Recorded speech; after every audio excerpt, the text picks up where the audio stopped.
What's up, everybody? Iojiki here. Welcome to Game Jumping, the show where indecisiveness is okay. Today we are playing in the Magic the Gathering streamer event for Theros Beyond Death. So if you've been around the channel for a little bit, we've done this for the past few, I think like three or four different like events for this. And basically what this is this is a sponsored event. So thank you to Wizards of the Coast for hooking us up with an account. But basically what they do is they give all this like a bunch of streamers just stocked full of counts with like 791 gems and like 10,000 wild cards and crazy stuff like that. So they give us a lot of stuff, and basically what I'm doing is I'm going to go through and I'm going to play some games and show off some of the new cards. Theros Beyond Death is actually coming out to Magic Arena, I believe, tomorrow, which would be January 16th. So probably when this video is posted, it'll be already out, and you guys can go ahead and go play it. And I'm going to go ahead and turn this down just a smidge.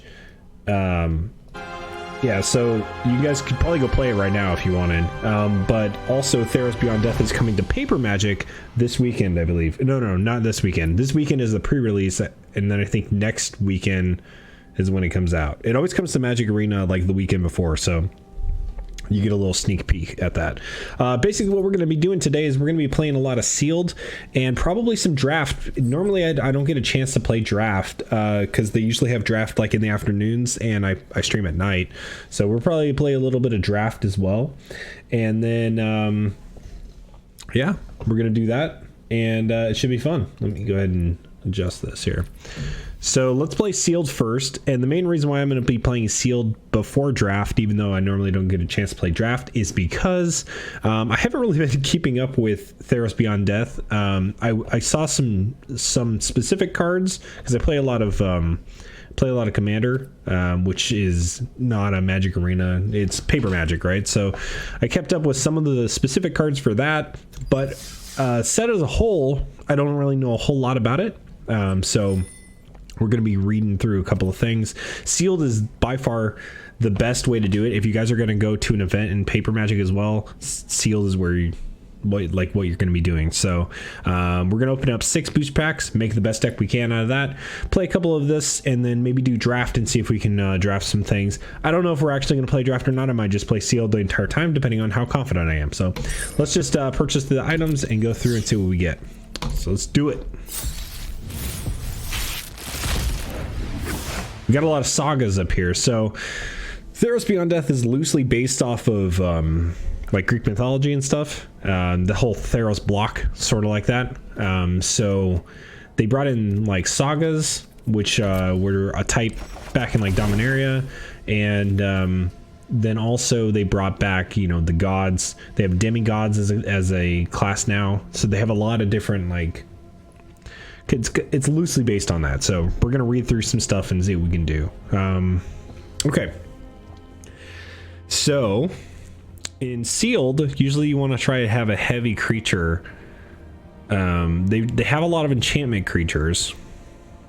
This one's kind of cool. This is aura spells you cast cost 1 less. That's cool. When your enchantment enters battlefield in your control. So a lot of this constellation is whenever an enchantment enters the battlefield, do something. So Dreadful Apathy is pacifism on a creature that you can then exile if you wanted. So that's removal in white. Hilda's Pilgrim enters battlefield, you search your library for an art card, reveal it, put it in your hand. That's kind of neat. So you can get Dreadful Apathy. I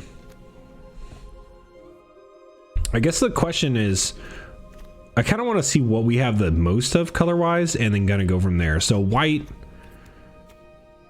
like, is pretty okay. This one's actually, Revoke Existence is probably good in here, just because it's an exile target artifact or enchantment, and there's a lot of enchantment creatures, so we'll be able to get rid of those. And that's probably actually going to be better than like Triumphant Surge, which is destroy target creature with power 4 or greater. So, okay, let's see.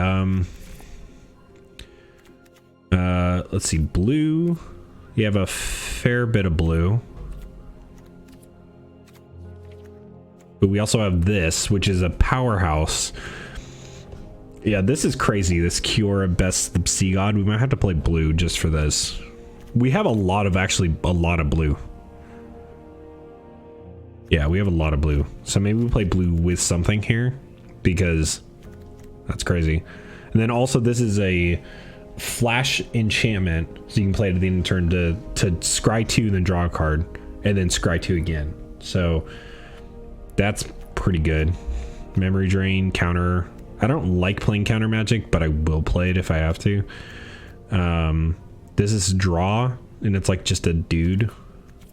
Flies. Okay, cool.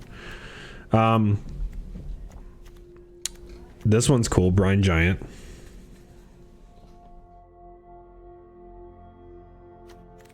I might have to look into that. Okay, let's see. Neg 1. I like playing black. We don't have a whole lot of black to support this though. Red, there's a lot of like, I like seeing doubles on stuff. So 2 damage to any target, flash, and then scry.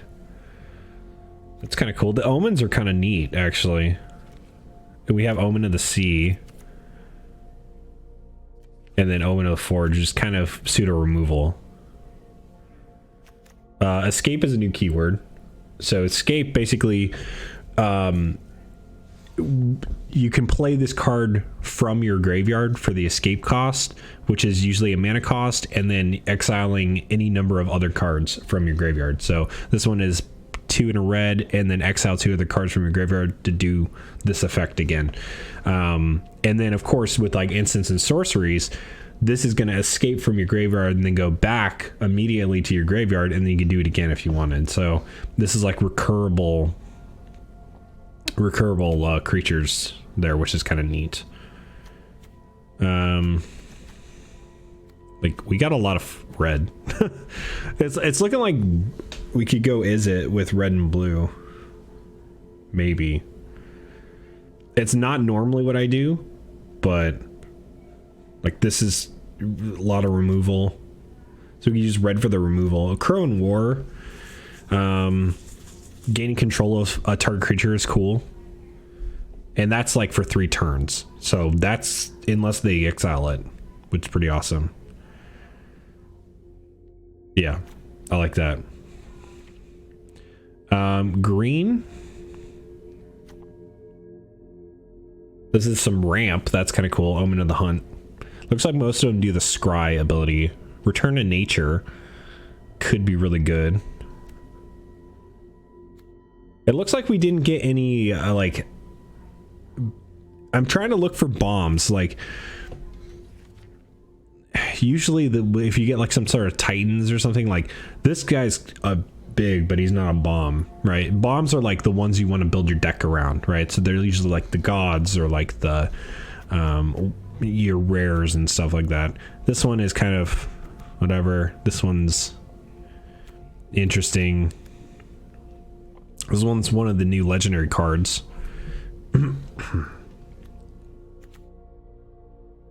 This one's kind of neat. This one's like a little birthing pod, but it's like enchantments into creatures, which is kind of weird.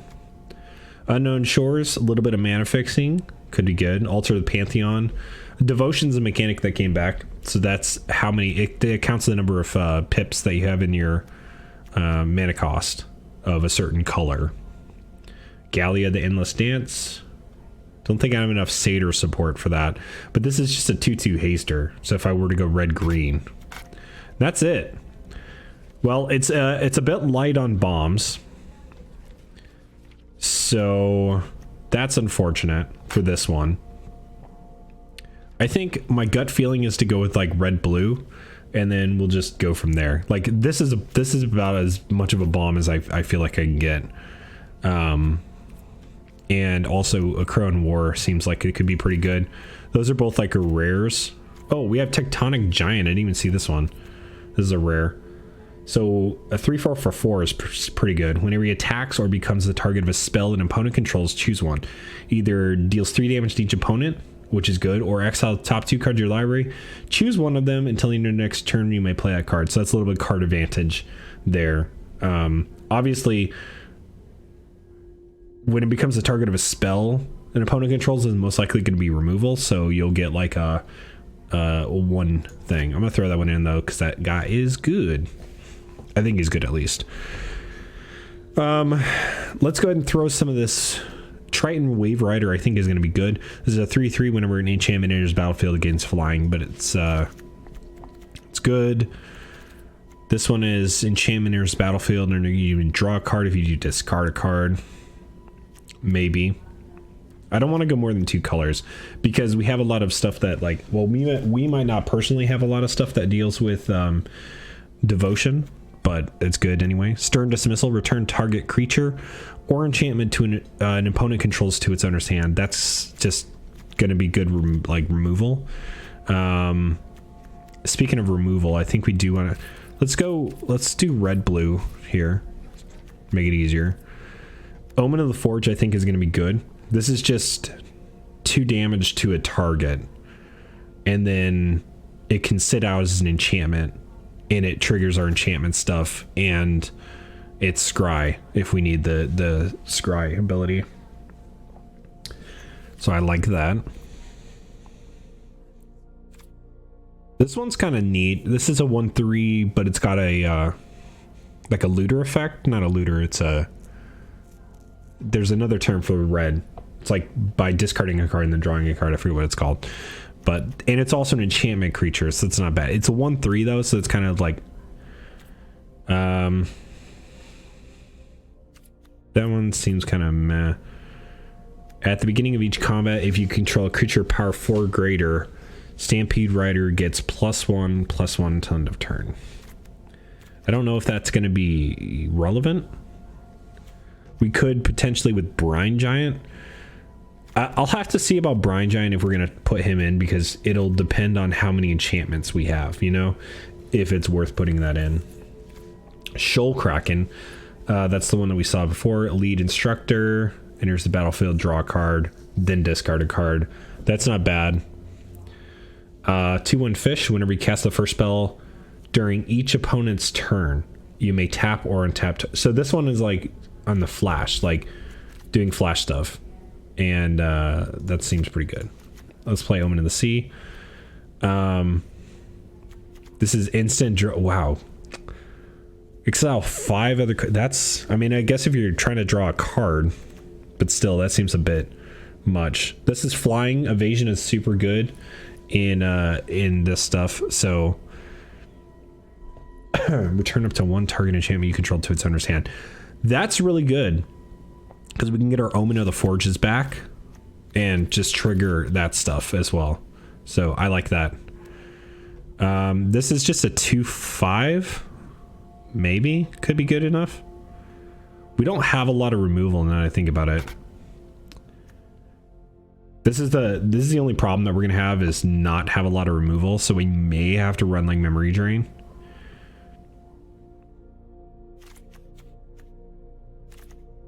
I don't know, it's kind of iffy. Final Flare is removal. Sacrifice creature enchantment.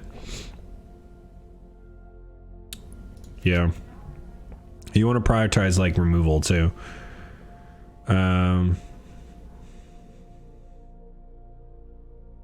We don't have like any like we don't have a lot of removal, so I think we're gonna have to run Memory Drain, even though I don't really like to. Card draw I don't really like super put high into in limited. I kind of want, so we do have Stern Dismissal, I guess, which is sort of, it's like pseudo removal. So that's gonna like buy us time at least. So let's look at what we have here. We have 7 creatures, 9 non-creatures. I kind of don't want to go higher in non-creatures. I want to just be able to do creatures. Even though Kiora Best the Sea God is technically a creature, like you're playing it, you're getting a Kraken. And this steals a creature. But I think we have about as much non-creature stuff as we want. So the rest is going to be like creatures that we're just going to have to fill in. I think that we can do... We could probably do Brine Giant, Eidolon, Shoal Kraken, Nyxborn. Actually, wish Shoal Kraken is just it's a 3/5. That's situationally draw a card if you want to. I feel like Escape is going to be really hard to do in Limited.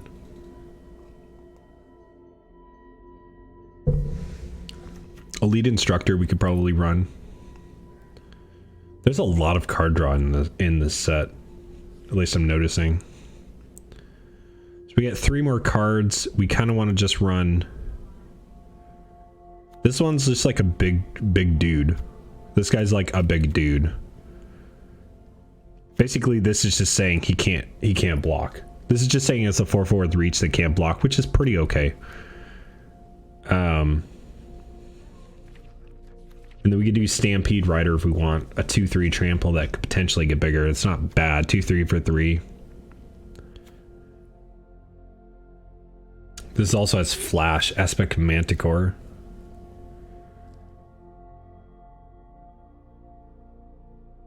This gives a creature +2/+0, and oh god, I don't want to run more than that. But that's sort of like removal, so maybe. I think we need just more like big dudes. We also need like enchantments, so that's not bad. I think this is going to be too little for us. This is going to be a 2/2 for 3. Let's do like Stampede Rider here, and then we can do Flummox, and we can do Scophos, War Leader.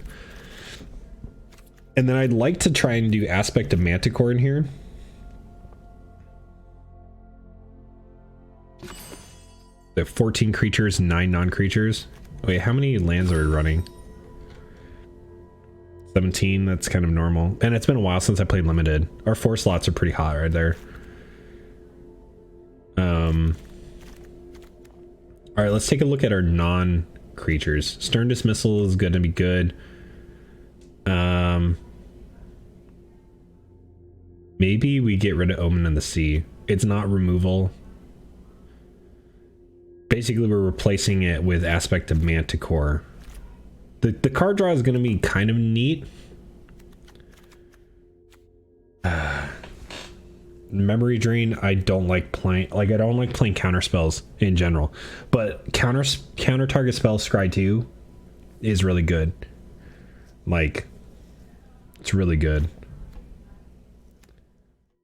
I feel like I'm going to play it and just like, or I don't know. I like playing proactively. I don't like playing reactively most of the time. So that's just a personal thing. It's not a good thing. It's just personal. I feel like I'm not really going to play Eidolon of Philosophy. We're playing kind of slow here. But it is an enchantment creature. How many enchantments do we actually have? 10 enchantments.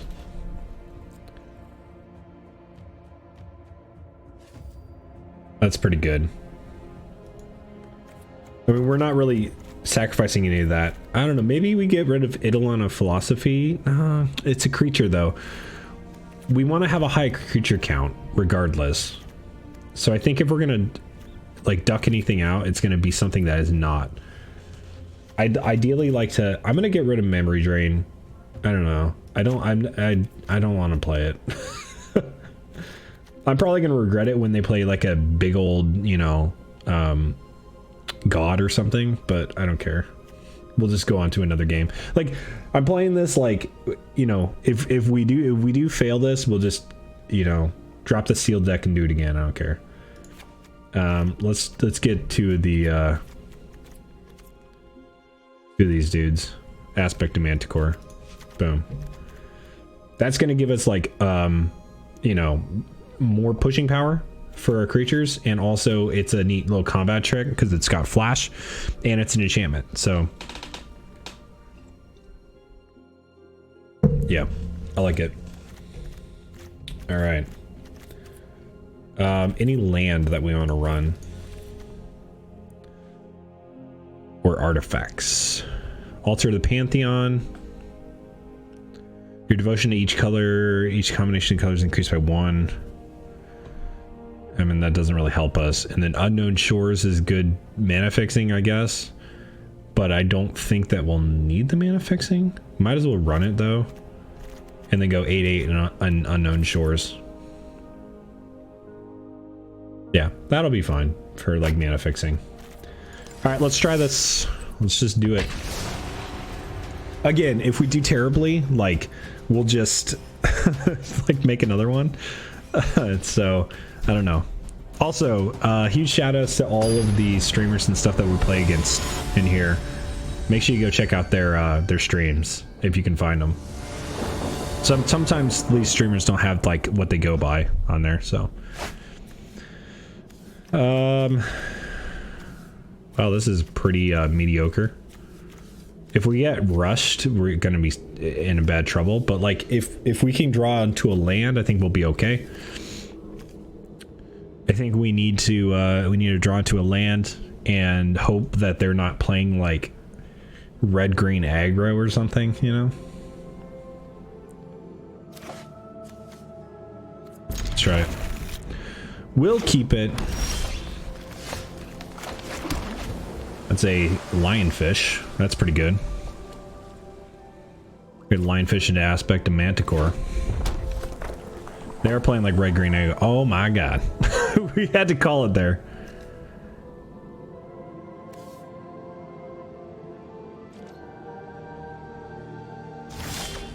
Maybe just like red-green in general.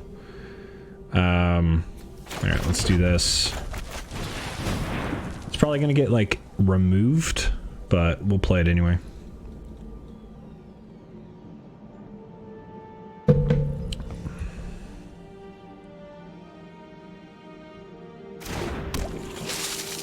The tap or untap target non-land permanent is most likely going to be irrelevant for us. Maybe not. I need to draw some land. I have pretty much all the cards that I need. I just draw land from now on. I'd be fine. I feel like this is going to get flash removed by the 2 damage enchantment. Oh, it's Thrill of Possibility. Discarding a forest, looks like.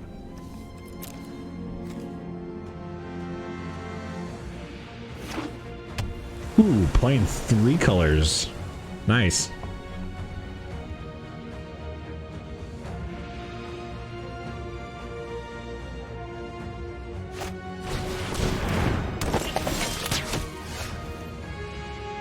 Okay.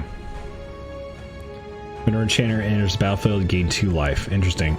So, we're gonna go ahead and pass the turn. We can kill that with Aspect of Manticore if we have to. If he attacks with it, I doubt he will, but he might. Also, we can totally attack into it and play Aspect of Manticore, but 4 colors. Oh my god, are they playing 5 colors? Bold move. I want to get to 7 and play Kiora Best the Sea God.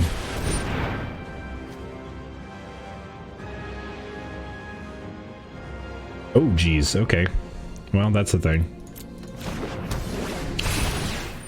We can no longer kill it with Aspect of Manticore, sadly.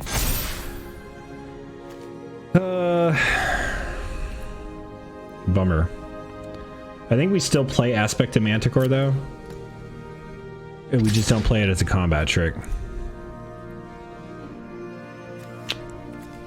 Yeah, because we can't realistically block that. Also, we could just, maybe we don't play it. Yeah, I'm gonna save it for Shimmerwing, like Chimera. Oh, there's another aspect. Guess we could have waited, or we could have played it.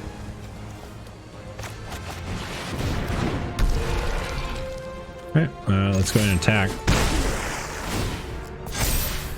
That thing's gonna get really big really quick. And I don't know how to deal with that. I don't know how to deal with that. I need to bounce it or something.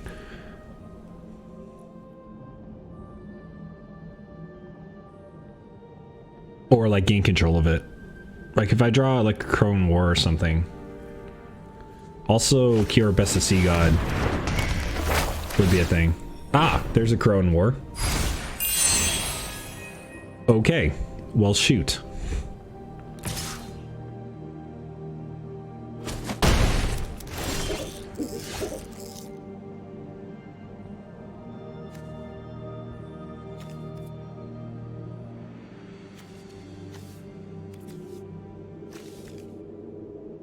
Well, this sucks. I'm gonna not attack in.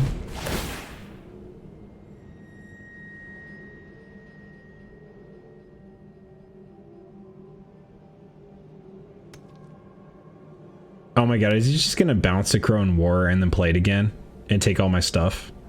No, because if he bounces a Crone War, he is gonna lose Shimmering Chimera.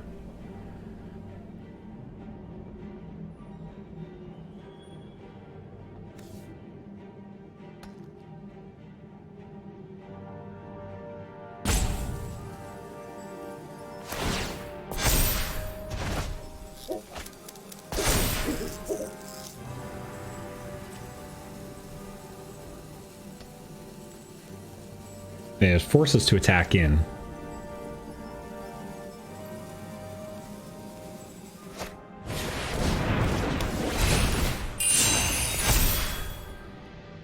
Yep.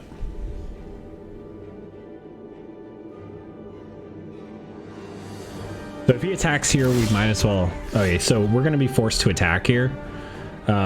He's going to kill two of our things, basically. Which really sucks.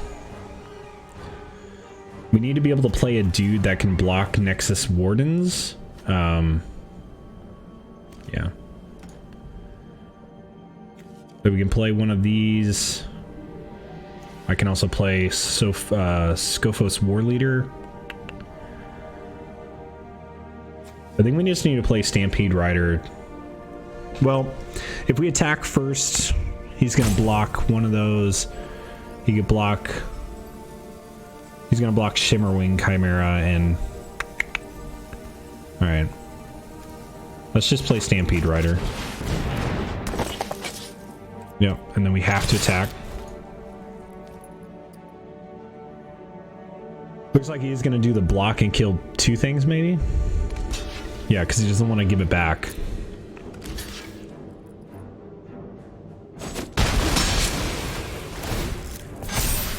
That one enchantment, I swear, is like, dude, Hydra's growth is insane.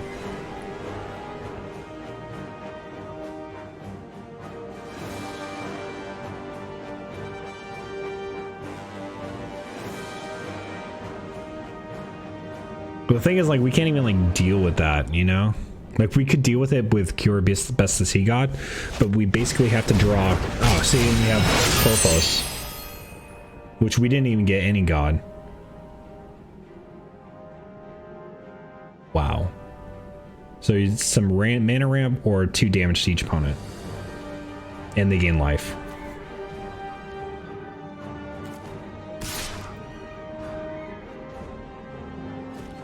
Okay, we got a block here because we can't afford to take the damage.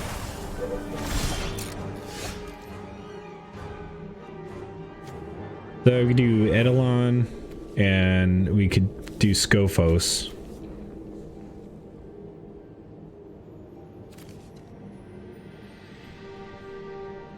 I think we just have to do like Eidolon here. And then pass the turn. Hopefully we can like block and draw lands. I don't know if we're gonna be able to survive this, to be honest. Because there's nothing we can do right now against Nexus Wardens unless we draw like the buff card.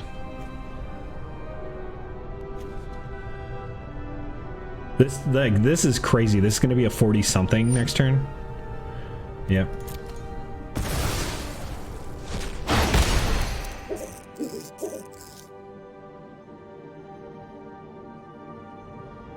I'm interested to see if we even have this, like, have Hydra's Growth, because that's insane. If you can't deal with it, it gets out of hand.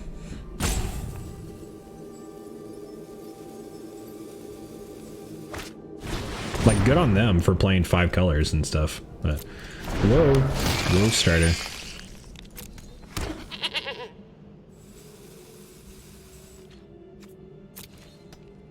Yeah, unfortunately, we're gonna have to be blocking here if he attacks, because obviously we're dead if we don't do that.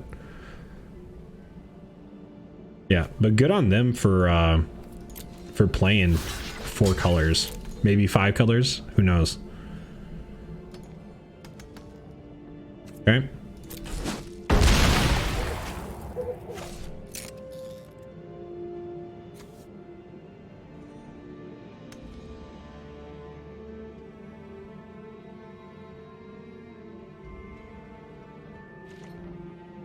Okay. That is not a that's not a thing. Sadly. Okay, well, we'll just continue to play creatures, I guess.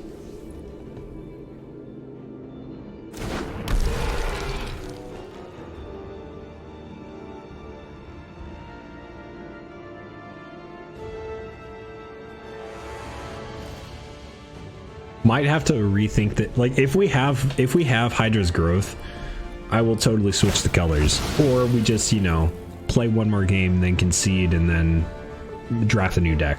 That's the thing with like these events, because we have limited time. It might behoove us to do like new decks, just draft them. This is pretty crazy though. Like, these are really good pulls. That's a 41-44. We're gonna get dealt 2 damage probably. They don't need the mana, I don't think. I could be wrong.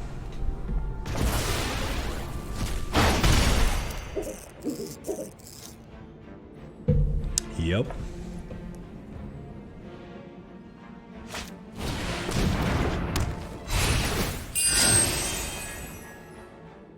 It's good. We do have Omen of the Hunt.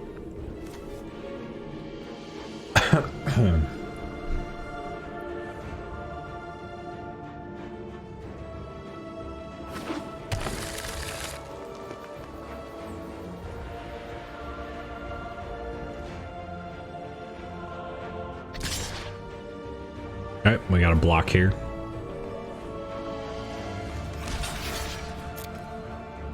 Obviously.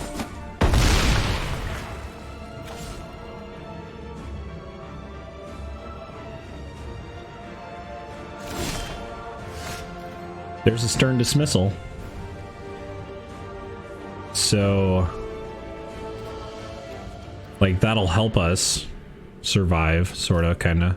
I can't play that. The thing is, I can't play that and stern dismissal. So.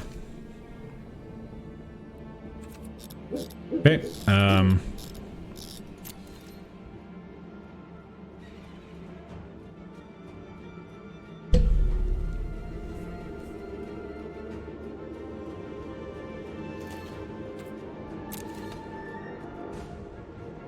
so what's their devotion? It's 7, right? So it's 1, 2, 3, 4.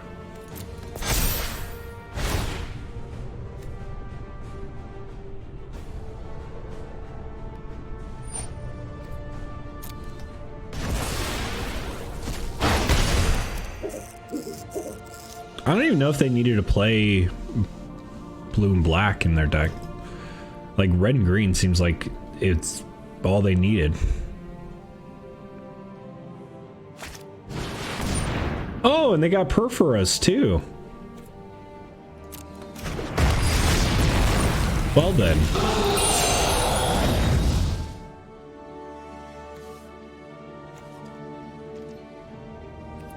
Okay.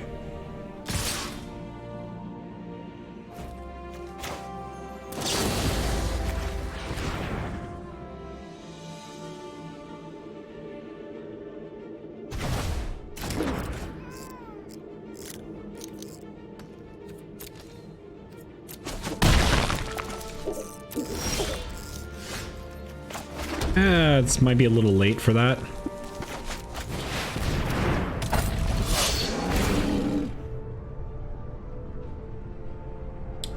We're about to get Perforos here. We're about to get sneak attacked.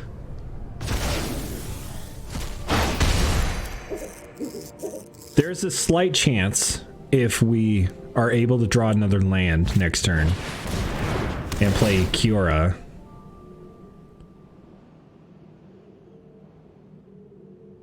Then we could survive, maybe.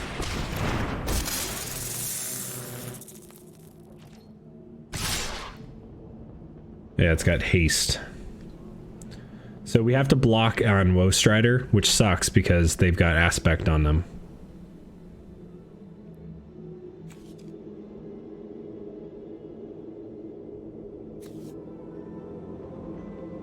Wait, what are we doing?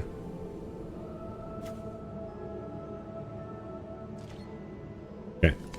So we have to block here, otherwise we die.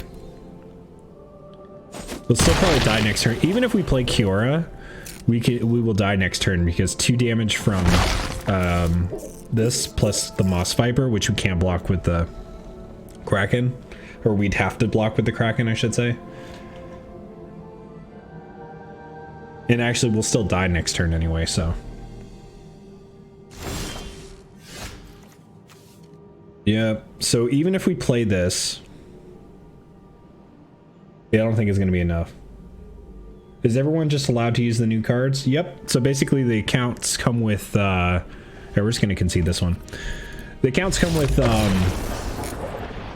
like 10,000 wild cards and like a bunch of other things. So like Wizards basically, yeah, so it gives like 789,000 gems. In previous events, what they did is they just unlocked all the cards for your account. But this way, I think this event, they just gave you a bunch of like random stuff. So basically all the streamers are just allowed to like play with all the new cards and show them off to anybody who wants to see them. And make decks and brew stuff if you guys have any ideas. So yep, old cards are also available. And even if they didn't have the old cards unlocked, which they already do, you would also have like, you could craft all the wild cards and stuff like that. So like for standard brewing, you can like practice, you know, there's a lot of people who are brewing and playing standards and stuff like that doing that. So yeah, it's pretty neat. I don't even have that card that guy was playing. So I have Omen of the Hunt, but I don't have the one card the dude was playing that doubles the counters. So I can't even play that even if I wanted to. I could play green blue, but like green blue I could play Eutropia with that and Enigmatic Incarnation. But then I'm missing out on red, and red was most of the removal. Plus the Crone Ward is good, as we saw. So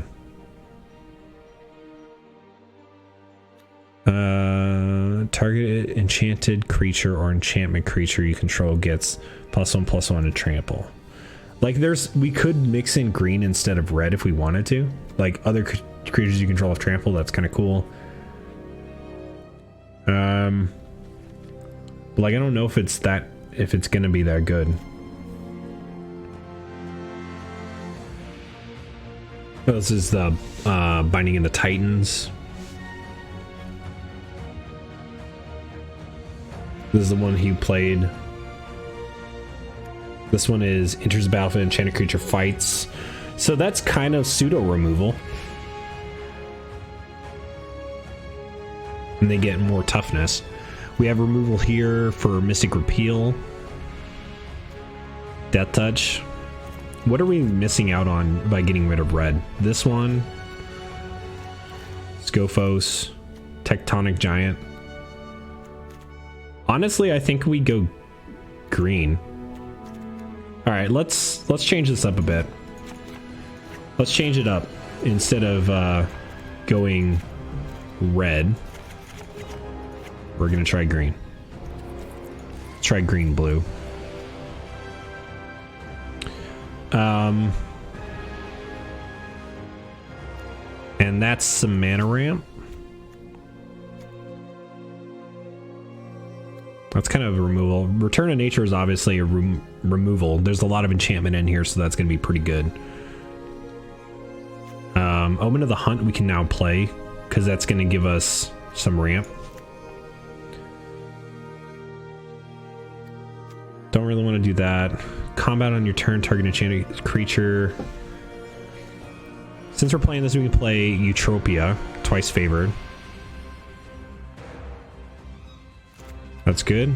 Gives flying, which is good evasion. Beginning of your end step, you may sacrifice another enchantment. If you do, search your library for a creature card with converted mana cost equal to 1 plus the sacrificed. Ooh. Assuming we have a good curve.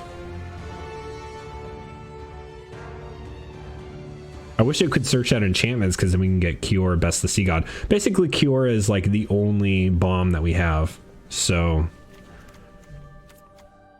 I'm going to get this. This is like a removal. This guy seemed to be pretty good. 2 enchant. Other creatures have trample. That's good. That guy's just a big beater. So that might be good. That's like on our top end. These are like our hope we win cards. This is also a fight, but this is a 4/4 for 6. And I think I'd just rather run the other one. So maybe not.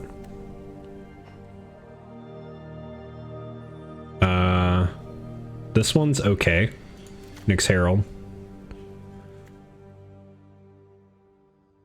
Untap target creature is not bad.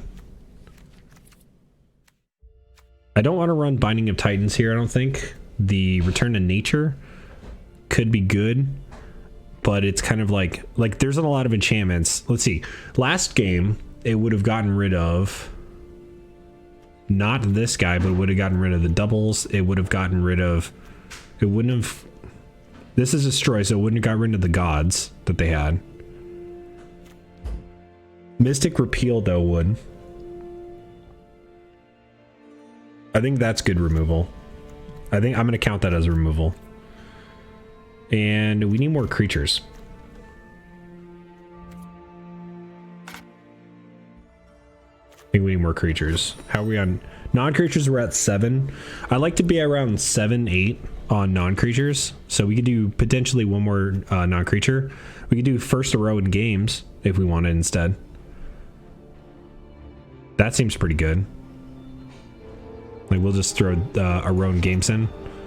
And then we can do the rest with creatures. So now we're just going to try and take some creatures. Moss Viper is good. That's technically removal. Nexus Wardens is going to be okay. Scout will be fine. And we may take the Brawler. Yeah, we need 4 of the cards. We had more red cards, I think, is what's going on with this. So maybe we'll do Elite Instructor. And then we'll do... We're going to have to take non-creatures. That's all the creatures that we have. Maybe we do Omen of the Sea to kind of scry and draw into what we need. We can get our lands and stuff. I guess I'll take this guy, even though I mean, I don't really want to, because he's going to be super high end there, but that's fine. And then we can do Thirst for Meaning, or we can get more removal in here. Plummet could be pretty good. We hadn't played against any flyers yet, so also Return to Nature is going to be good as well. Also, we could just do Memory Drain. I think we run Memory Drain here. That's technically removal. So, all right, let's try this new list. And then if this doesn't work out, we will go ahead and just drop this and do another sealed. Oh, that's why I was missing it. Okay, cool. We get to drop some of this stuff then. I was like, wait a second. So we get to drop 8 cards. For some reason, it wasn't counting the lands in there. Okay, cool. Let's drop 8 cards then. I'm going to drop this guy. No, not that guy. This guy. We want to take this guy. Let's drop Memory Drain. Shimmerwing, we're good. Wave Rider, we're good. Shoal Kraken, Brine Giant is good.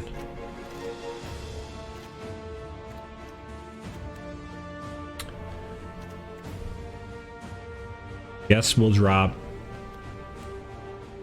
Omen of the Sea.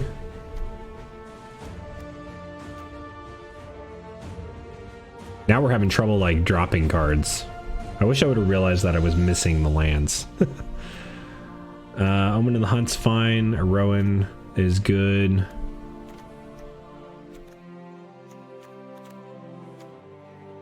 Melius Forerunner is good. Alright, let's get rid of...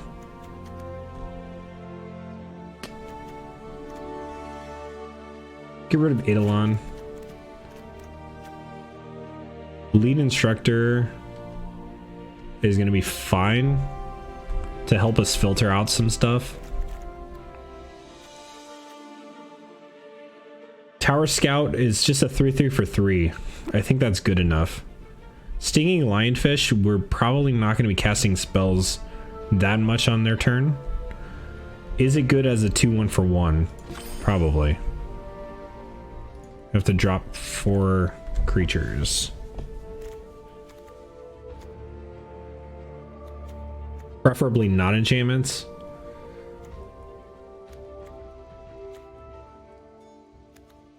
Let's get rid of Mystic Repeal.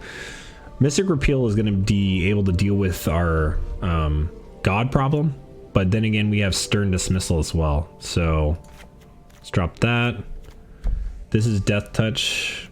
Moss Viper's not super good, but it's pretty okay. It's good early. Like our curve is pretty in the middle. I kind of like... This guy seems a little bit weak. Doesn't have evasion or anything. He's an enchantment creature though, which has some cadence to this. And he can be bigger. Nexus Wardens, maybe. It has reach, which is good. Yeah, I do have a lot of flyers though. And that gives us a lot of... I'm gonna keep that. Brine Giant, realistically, if we get... Say we only get 3 enchantments out. He's gonna be... Cost 1 less. He'll be a 5/6 for 4. Is that good? Yes. I think that's good enough. Rowan Games will keep.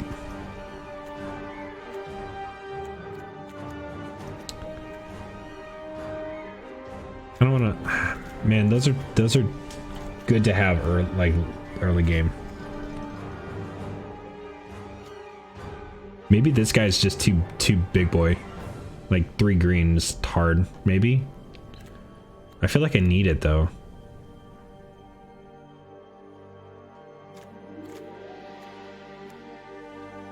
Omen to the Hunt is good. Mana ramp. I think what we're gonna do is we're gonna cut Nexus Wardens. Yeah. We're gonna cut...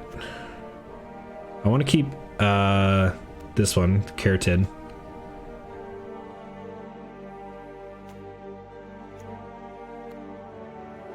These ones I kind of like. I think I'm gonna cut Moss Viper and Stinging Lionfish. Yeah, let's just cut them and see what happens. Alright. Let's try it.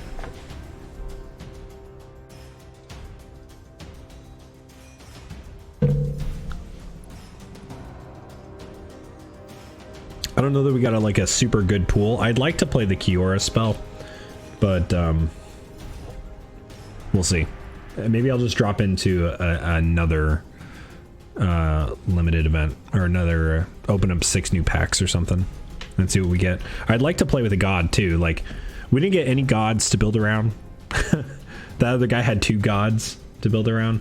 If the other guy that we were playing, he went like at least 4 colors, potentially 5 colors, I would have just played red and green if I had him. So well, there's Kiora. Stern dismissal. We're not going to be playing anything for a while though, but this is okay. I should probably not keep this.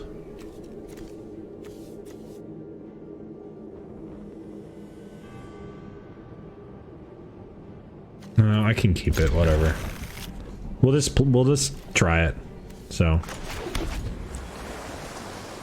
hopefully we draw into some ramp or something. Okay, that works too. Hopefully we just play like a slow game. If I draw into nothing but lands, I'd probably be fine. Now I'm probably not going to hit my third land. Or my fourth land. If I hit my fourth land, I'd be okay.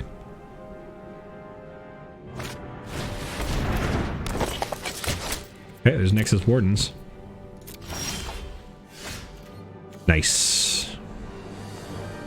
Okay.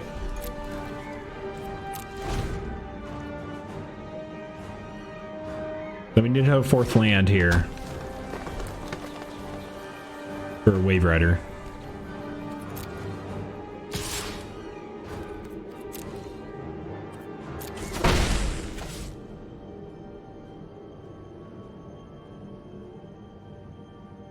Basically, if we hit nothing but lands, we'll probably be okay.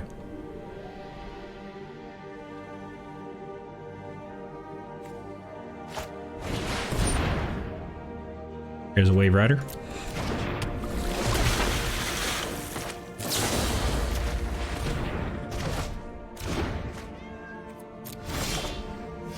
Okay.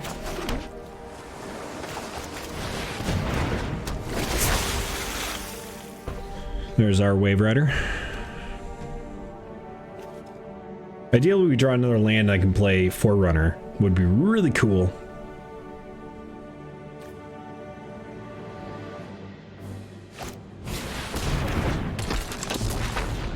Nice. Okay, we did not draw that.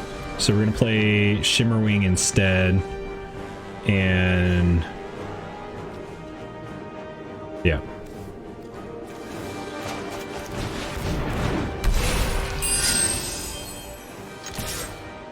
I'm attacking for 3. It's gonna block that, that's fine. I forgot he had reach, that's cool.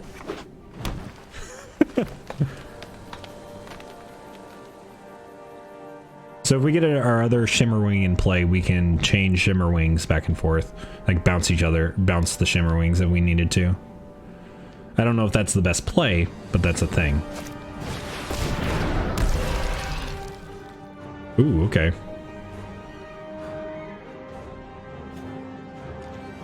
That is a Loathsome Chimera.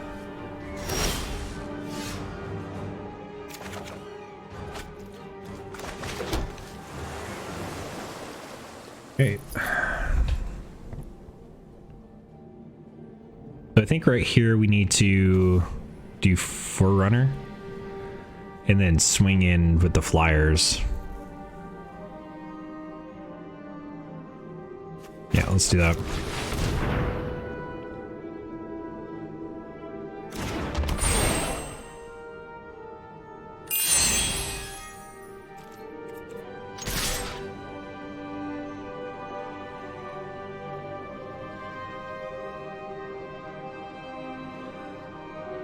So next turn.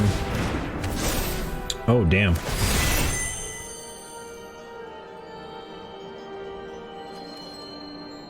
Starlit Mantle. Nice.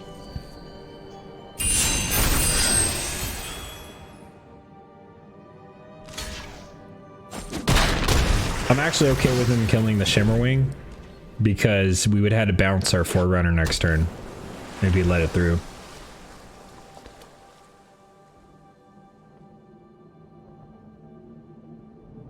So we're most likely going to have to Stern Dismissal the Wardens.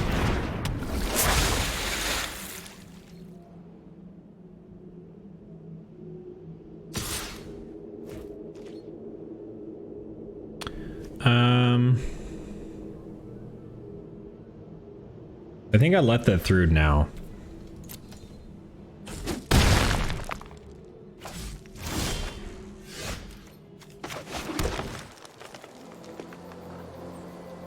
So we're gonna play Shimmerwing.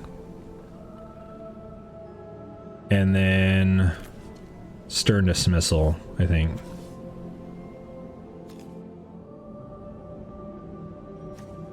Why is this?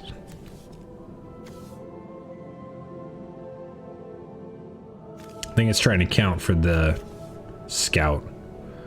So we want to do 1, 2, 3, 4. And play Shimmerwing.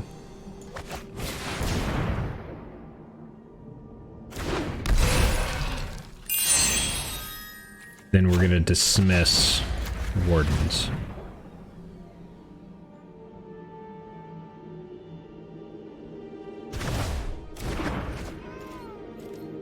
Then we're going to attack.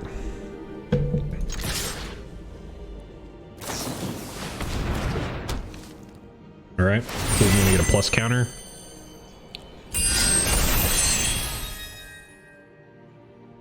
Gonna kill my Shimmerwing. Or no, my Triton Wave Rider. That's fine.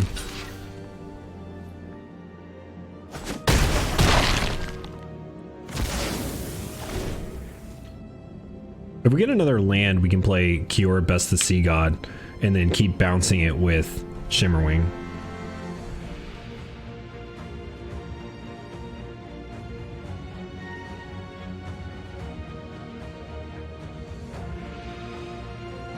Which seems really good.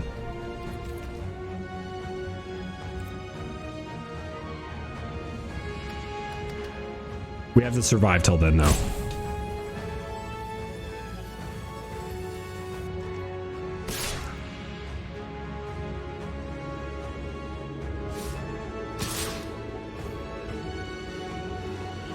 Okay, we're gonna take the 4.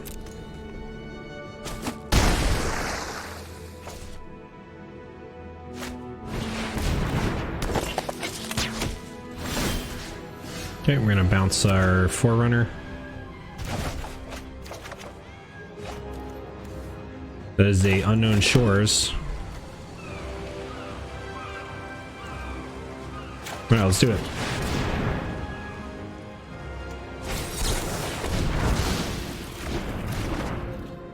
Didn't even know that was a card.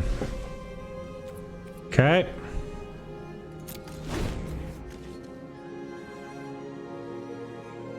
For each spell and ability your opponents control.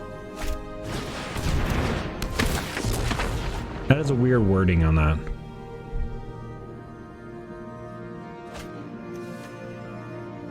Weird wording. Pretty sure we can just concede right now, but I'm gonna let the guy play it out because he's streaming, so.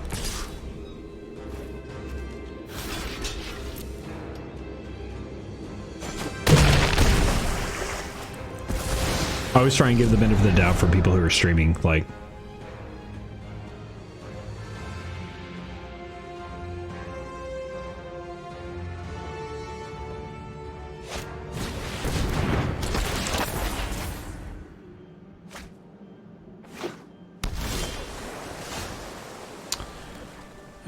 Okay.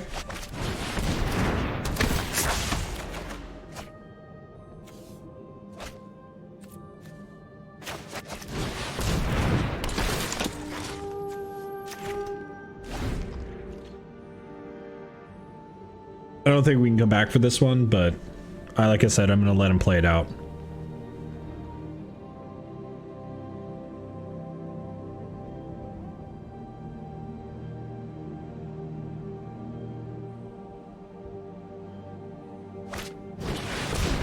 Oh, and they got a god as well.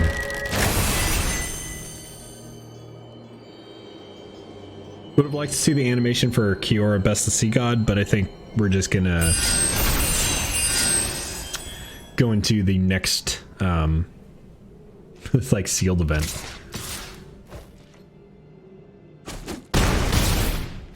Seems good.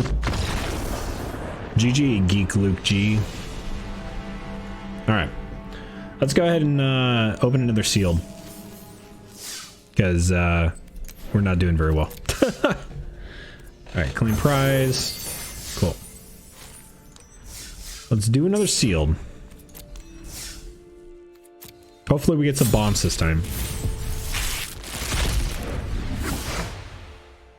Okay. Well, we got 2 gods.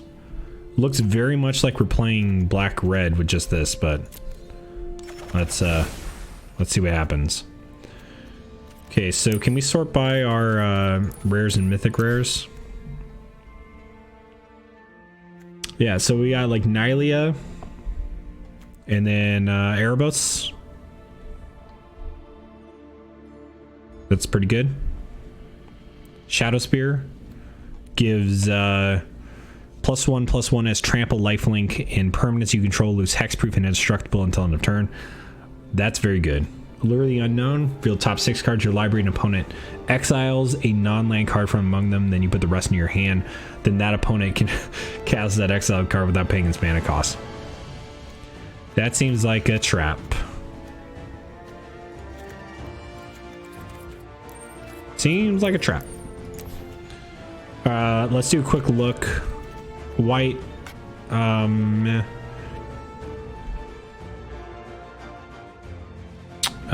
Blue seems okay.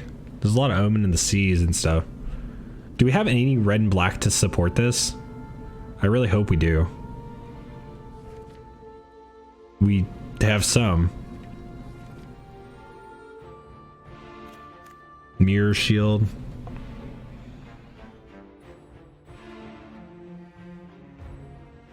Whenever a creature with Death Touch blocks or becomes blocked by this creature, destroy that creature. Meh. Wings of Hubris.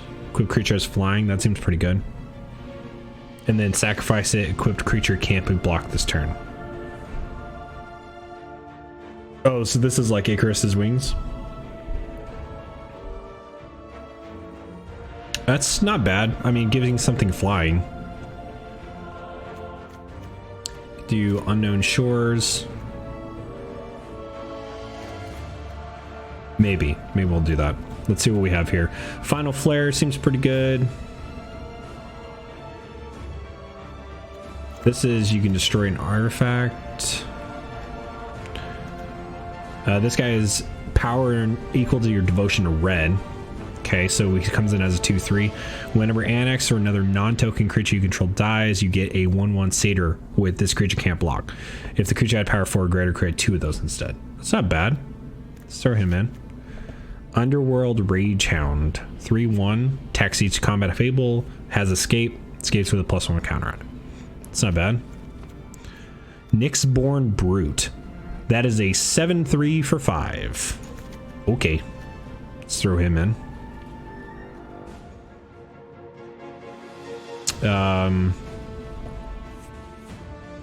Omen of the Forge. That's just an enchantment that does the 2 damage, so that's pretty good. This guy's a 4/3 for 4 is not bad. Underworld Charger, 3/3. Can't block. It's got that escape clause. Escapes with 2 +1/+1 counters on it. That's not bad. So it's a 3/3 for 3 and then a 5/5 for 5. That's not bad. Farika's a libation. Target opponent sacrifices a creature. Target opponent sacrifices an enchantment. You can choose one. It's not bad. Some removal. So it's not choice removal, but it's removal. Grim Physician. When he dies, target creature an opponent controls gets -1/-1 until end of turn. That's kind of iffy. Sacrifice a creature. Each opponent loses 1 life. You gain 1 life. Venomous Hierophant. Death Touch. When it enters battlefield, put the top 3 cards of your library into your graveyard. That's Final Death we'll take. That's removal. I don't know really how these are going to work with the escape stuff. This is fine if you have a bunch of escape. But then like what if I mill Erebos or something, right? That's a problem. This guy's good.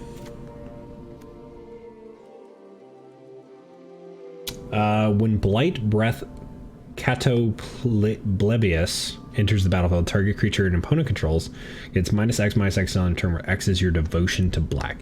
So that's at least 2. Probably more. That guy's fine. Underworld Charger's pretty good. if we ever do the escape.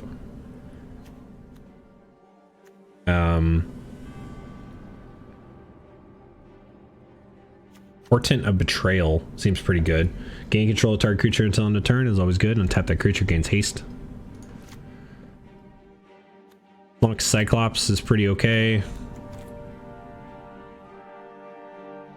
Underworld Ragehound is not bad. Again, if like our creatures die, we can just bring them back with escape.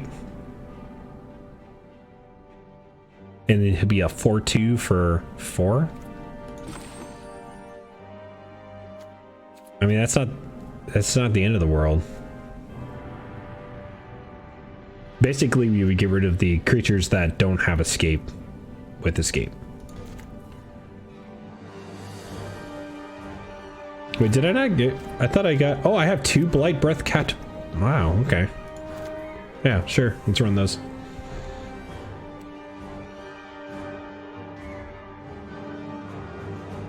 Okay. This is destroy target artifact or gains haste. I mean, it's not the worst. Aspect of Manticore, maybe. Lampheaded Death's Vigil kind of combos with anything like a Crow in War or anything that steals. That's not bad.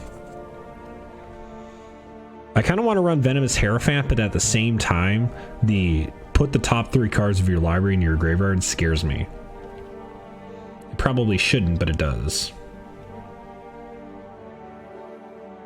And I think I need to run it anyway because I think I'm running out of like cards to run. So I need to run those and then probably Dread Mountain's Blaze and Irrelevant Relevers. And then I have 2 cards with escape.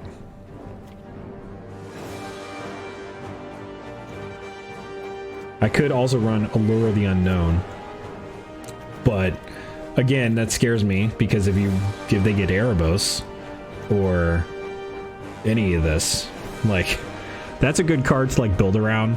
Probably not for me. Wings of Hubris we can run as well to give something flying.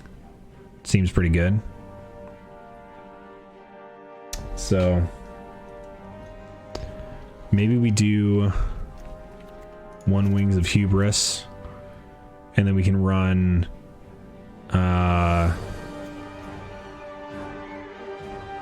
maybe Venomous Hierophant and Revelers as kind of like a flex pick. Sure.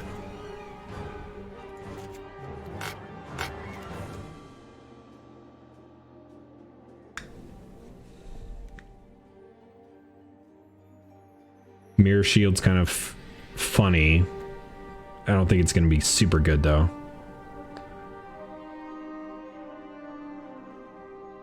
This one is just some ramp. And it increases devotion. I mean, I think that's about as good as we can do for red-black. So we're going to try this again. If it sucks, we'll just scrap it and play another one. So let's do it. That's the beauty about this game, like this event, is that I can just like get rid of the sealed deck and then do it again. We got Erebos, so we don't have to worry about milling it at least, and we can hope to get another red, though we don't really need it because we have Temple of Malice. All right. I wonder if this is a CPU. Or, I don't know who this is. They don't have a VIP next to them, so they may not be a streamer. They may just... Maybe they're somebody at the event or something. I don't know. It could be somebody from the Wizard's office, maybe. Human Token 84, I'm guessing.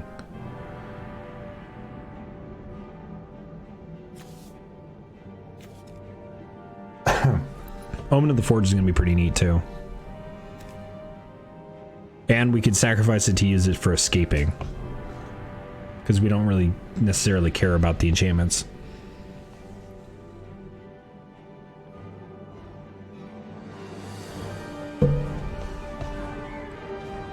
I don't know why it's taking it a bit.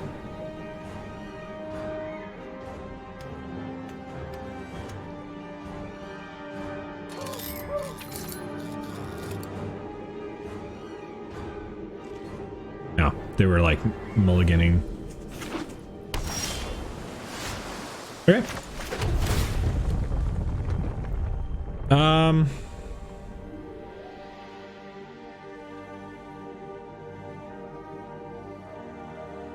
I mean, that's not the end of the world.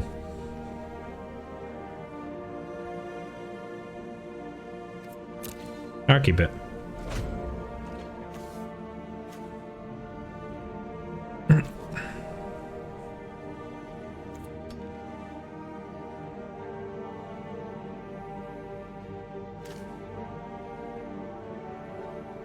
feel like I don't need to play Erebos on turn 4.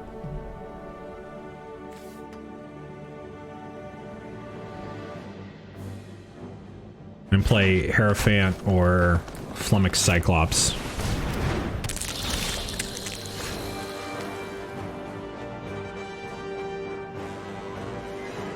Okay.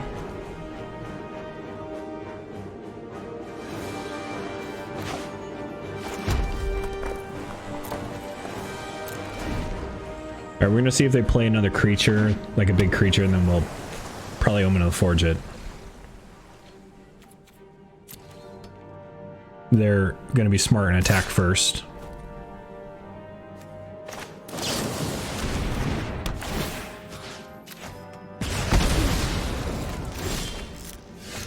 Okay.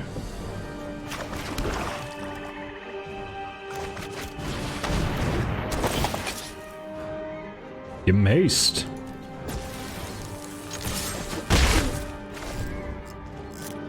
That was a good draw.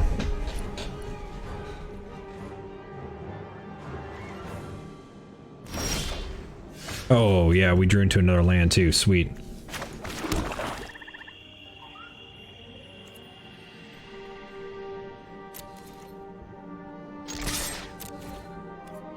So I'm going to attack, and then I'm going to probably play Cyclops here. Because if it gets countered, I don't really care. There you go. Venom's Hierophant, I kind of value a little bit more than that.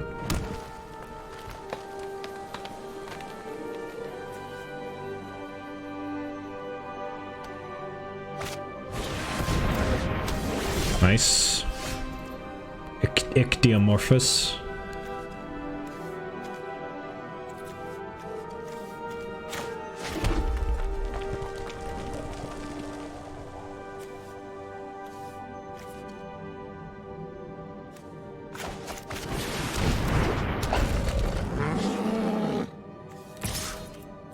I wonder if I just played Erebos first. Yeah.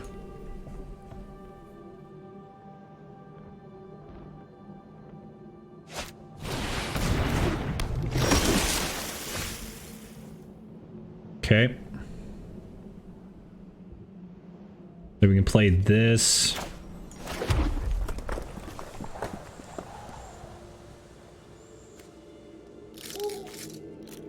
I think we do this first.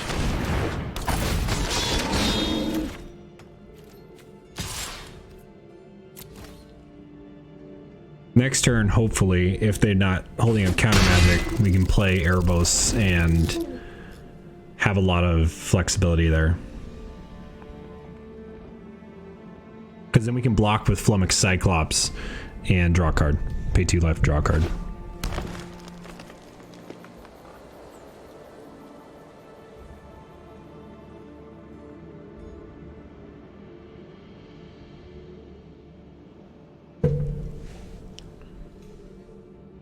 Most likely we'll get rid of something here.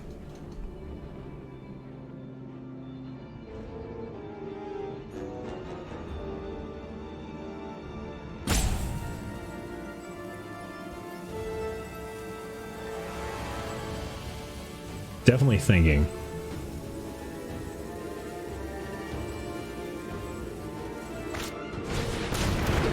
I was thinking about what to fight. Nice.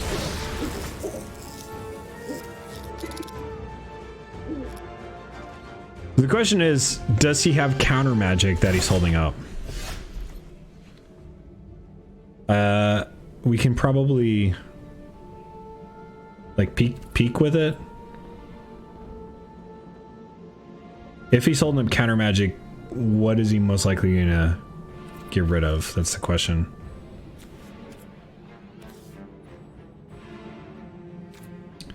So we could do... Or... Yeah, let's play this and see if he counters it.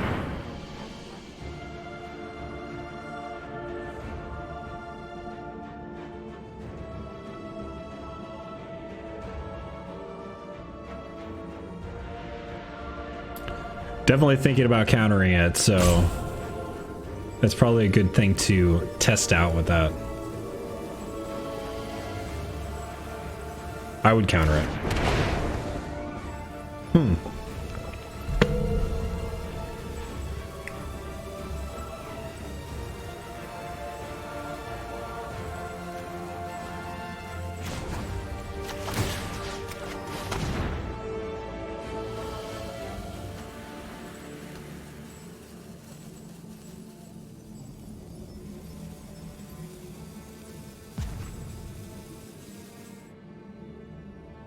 Okay.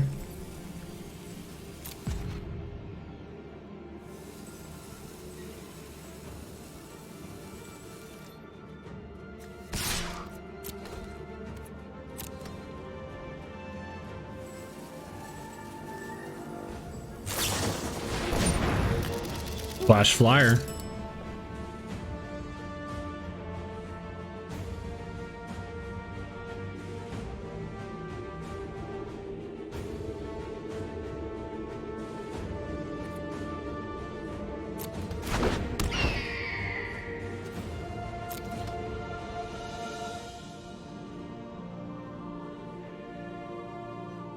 But a sacrificed it here, then he would have been able to block with the big dude. I think there's a line of play where you can attack with a flyer and not be able to be blocked, but I don't know the line of play. So.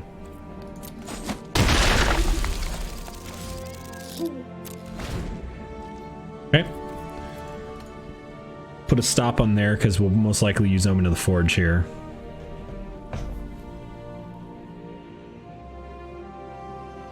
So there was no counter spell, but there was a flash play.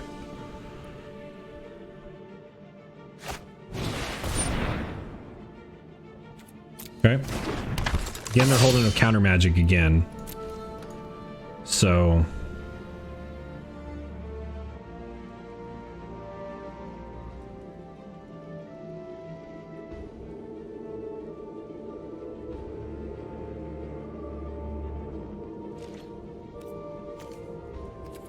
Okay.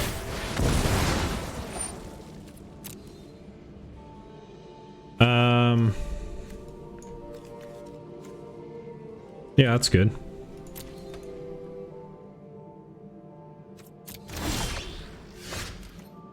All right, let's try and play it. We might be playing into counter magic here, but that's fine.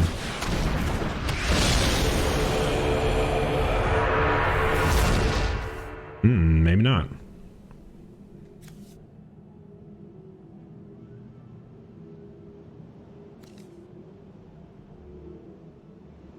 Two neg one.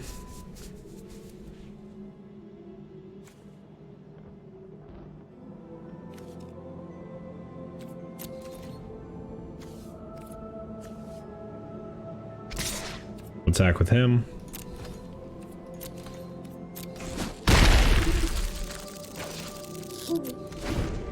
So we can kill Setian Skirmisher with Erebos' ability.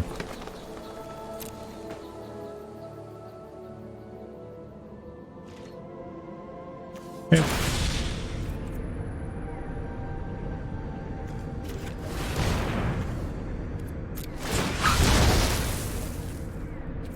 Yep.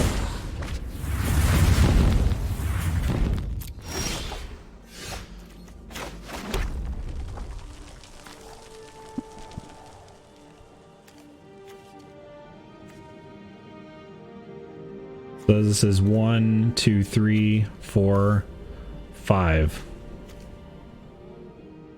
And we can attack with Erebos as well.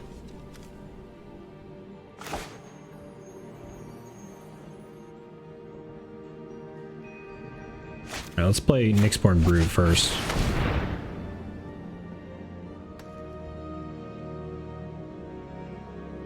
Because we actually want him to counter this one. Yeah, there we go.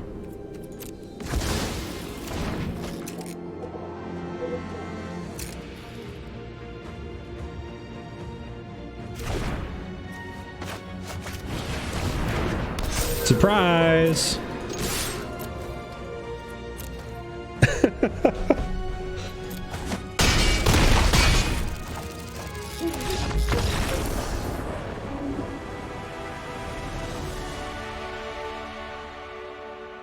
So we baited out with the big 7-6 because we definitely wanted them to counter that one instead, so we could attack with Erebos. That was like 2000 IQ play.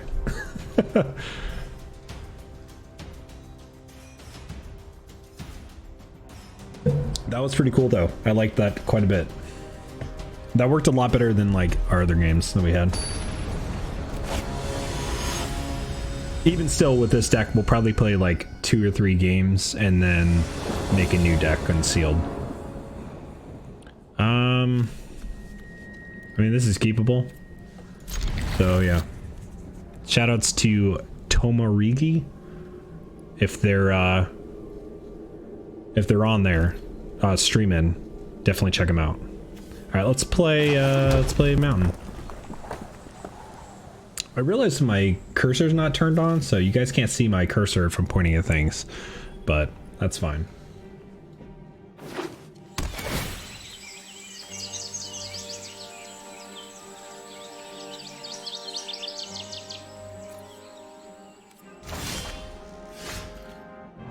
Gonna play this. Let's play the Hound. Hound will come into play later, if he dies. Then we'll just escape him later, so I'm not too worried about that. I mean, just gonna kill it, potentially.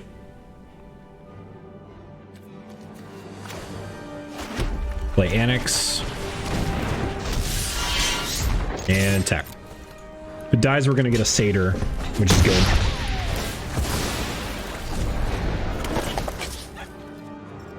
And we can escape later.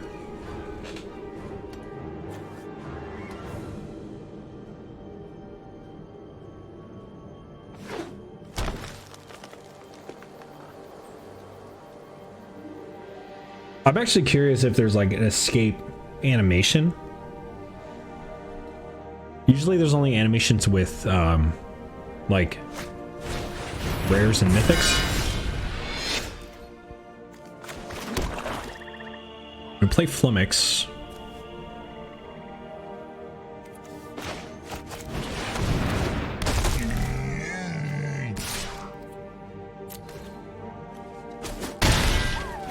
Yeah, it's just gonna try and gain life. We can final death Daxos if we need to. Which we might next turn. Depending on how big they get, or if we're just gonna go straight aggro route.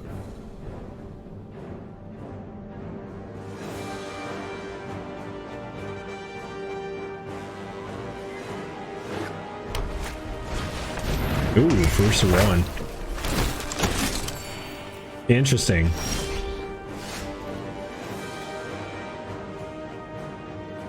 Ooh, Final Flare is going to be really good here. So let's do that. We can play Final Flare and Lampid.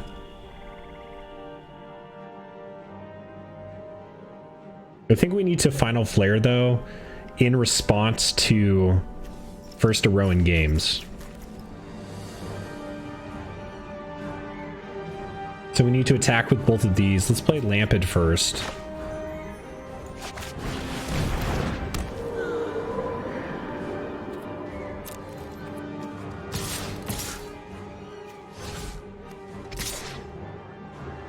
Yeah, I doubt he's gonna block with both of them, but he might. If he blocks, that's fine. Then our Rowan's not going to trigger anyway. We're taking a risk with this, because if he double blocks, then... Looks like he's just chumping. Nope. Okay.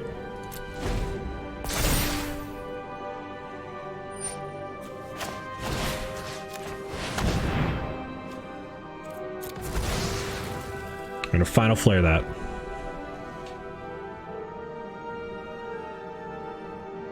Gonna try and get devotion in. All right.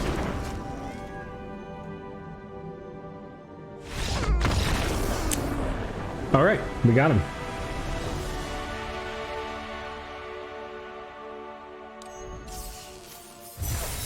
All right, let's try one more with this deck, and then we'll cash this in and play another one.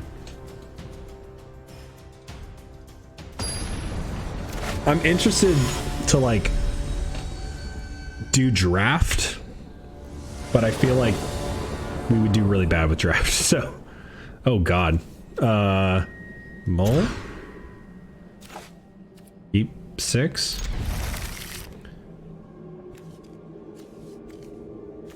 Put this guy on the bottom.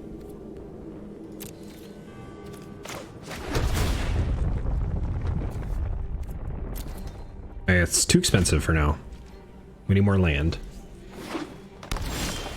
That's a land. Good guy game. Maybe we'll try one draft and just see what we can get in a draft. We don't necessarily have to play the draft, but I kind of want to see what it's like what kind of game we can, or thing we can get.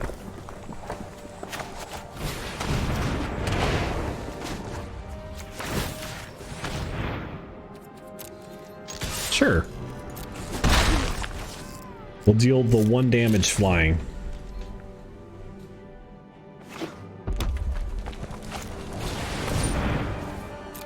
Well, rip that 1 damage flying.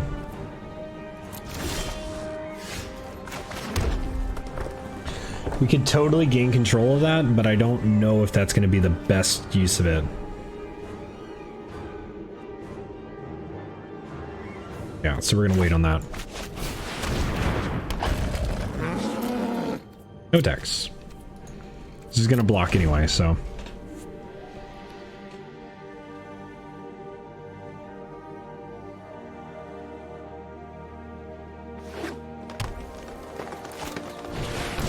Alter the Pantheon. Hey there, stranger. Yo, Blood Neko, thanks for the host, appreciate it. That's a Moss Viper.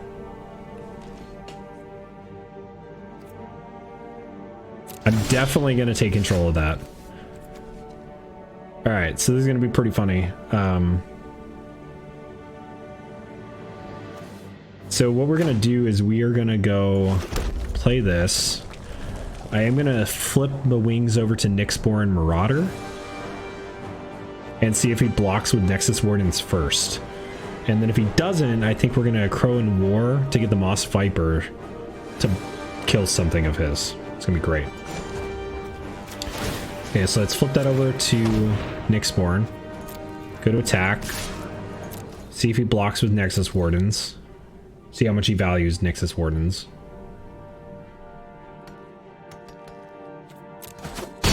Cool, got the damage in. Now we're going to Crow in War. Moss Viper. End turn. So next turn, he's going to have to attack with all of his creatures. And then we can kill one of them with Moss Viper.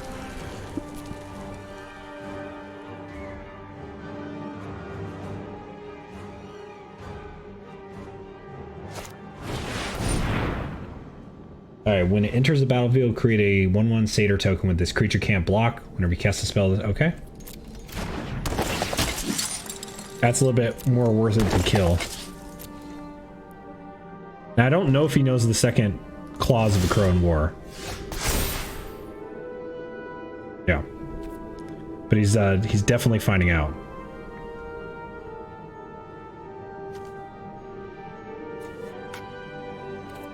Okay, let's go to attack.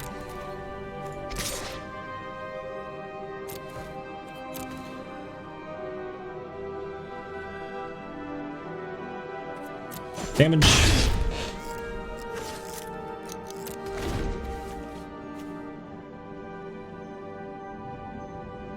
So now they all have to attack here. And we should be able to... We'll take one and kill... Here's the Revel. Oh, damn. Never mind, he's gonna shoot something. Aha. Well, he's not gonna be able to fight the Moss Viper. Okay.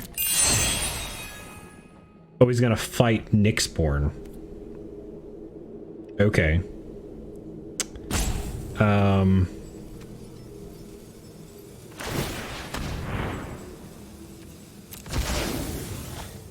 Okay.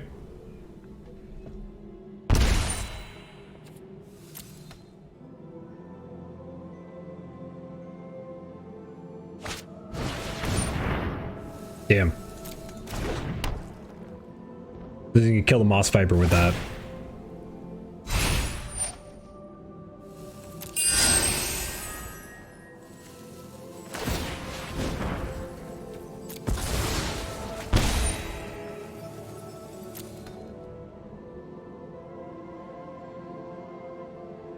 Well, bummer, our plan backfired a little bit.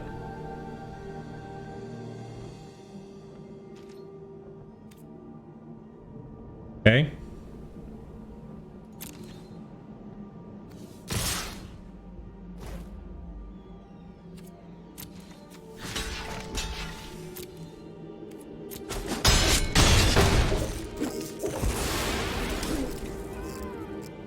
Problem with this is they got a bunch of toughness, so...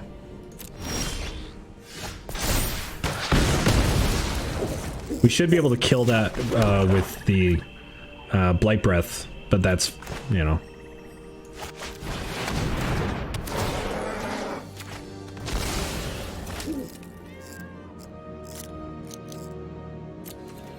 Guess we'll get in the damage while we can.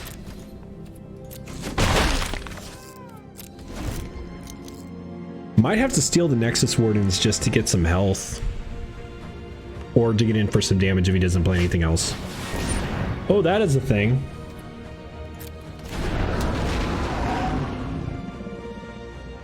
That is the thing I'd like to give flying.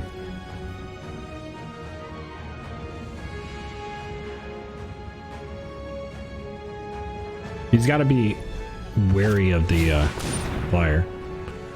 Horn Beetle. Okay.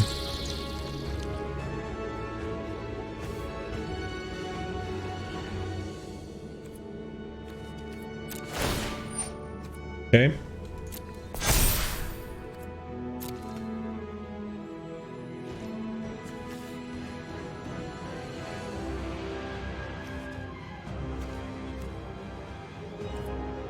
My turn. So Hierophant, we could also do Portent. I think what we want to do is we want to do Portent. And then on the Voracious Typhon, equip it and sacrifice it.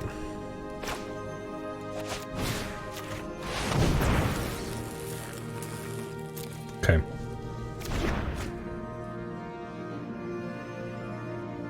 So we have that. And then we want to equip to that.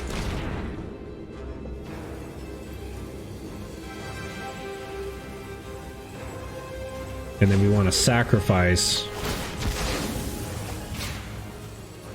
go to combat. We want to attack here and here.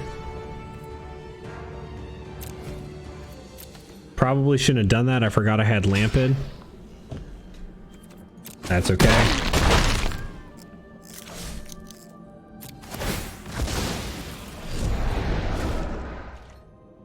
Lampet, we could have just sacrificed it for one.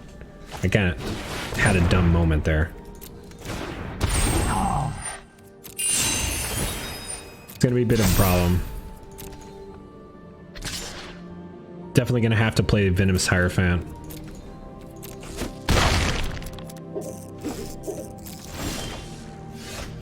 Also Erebus.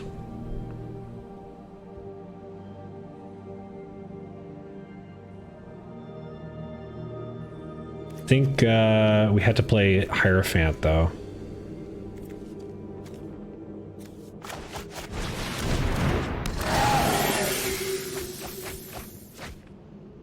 Okay.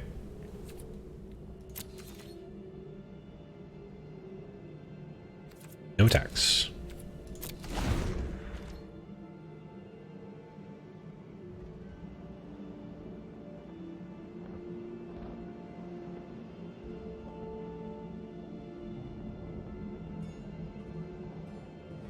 So we'll be able to block the Nyxborn Colossus at least. The Nessian Horn Beetle is going to be a problem. Like if we play Erebos, then we'll be able to ping it. Okay. Also could ping it that way.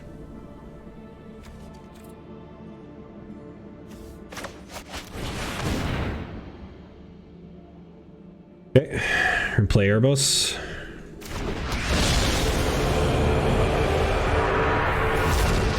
So we can sacrifice another creature to get -2/-1 until end of turn. We're at a bit of a stalemate though.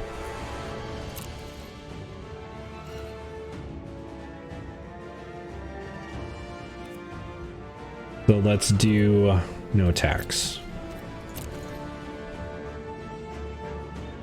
So we do have an indestructible god, which is pretty nice. But there's a lot of exile and stuff, and he's playing green, so I'm not too stressing on that.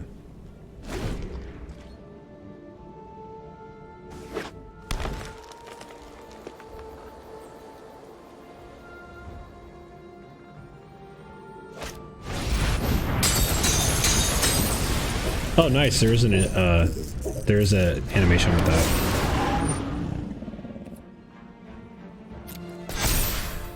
Alright, this is gonna hurt. Oh, he's not doing anything. So the question is, do we want to try and kill something here at the end of turn? We do...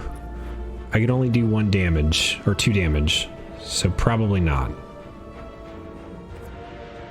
My turn.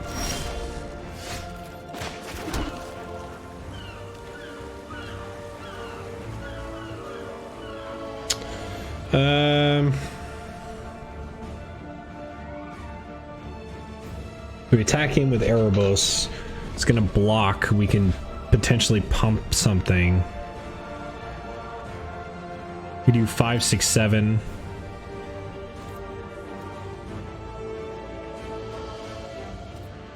All right, let's do it. Let's try it.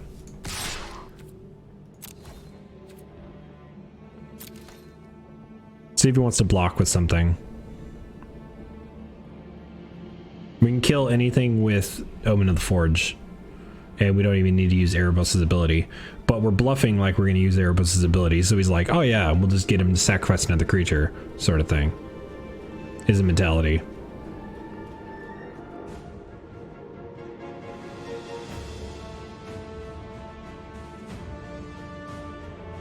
I think the correct play here is to just let me hit him for 5 and then crack back. Yeah, that's what he's going to do. But now I have to play defensively. Like, I have to play, like, on the defense with everything. I can block one of the big dudes, but he can just swing with 2 7/7s or whatever is needed. Play Galio.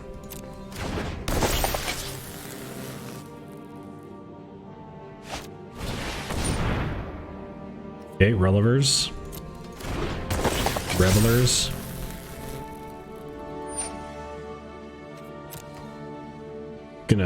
This is gonna hurt. I have to do some maths.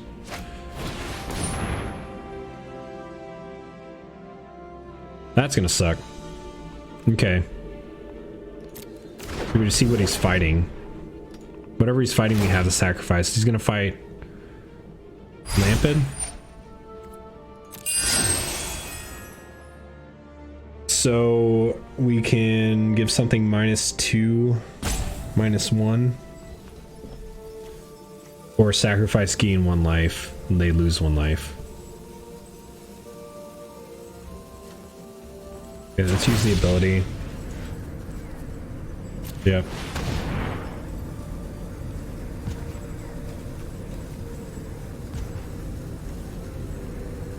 Cancel.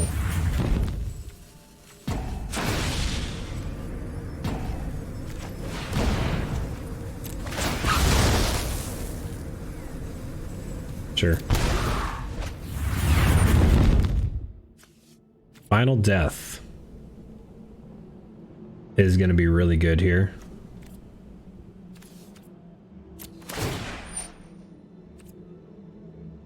Okay.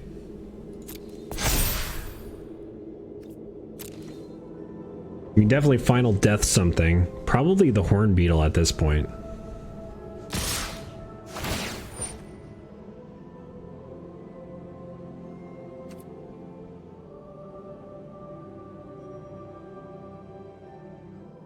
And sadly, that's the only thing that we're going to be able to do. Can't kill Gallia here.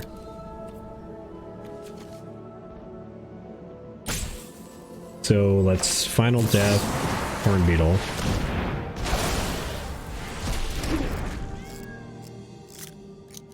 I will block this guy.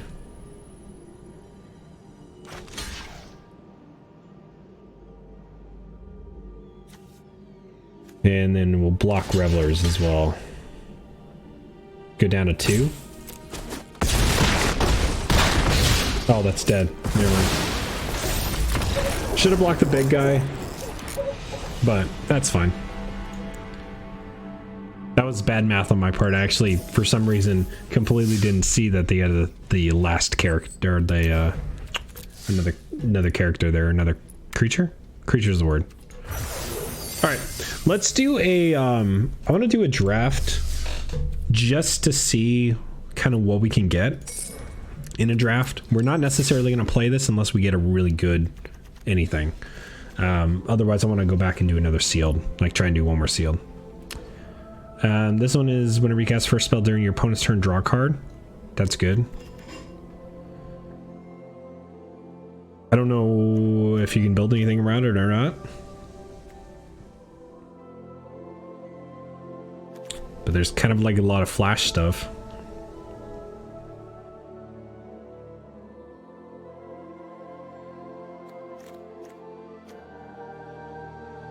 Oh, this is, yeah, the Sweet Oblivion is a self-mill card.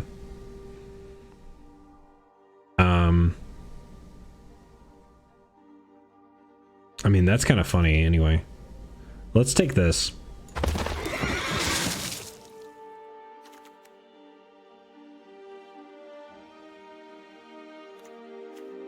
That's the as long as it's not your turn. Kind of funny. That plays into it. Sure, why not?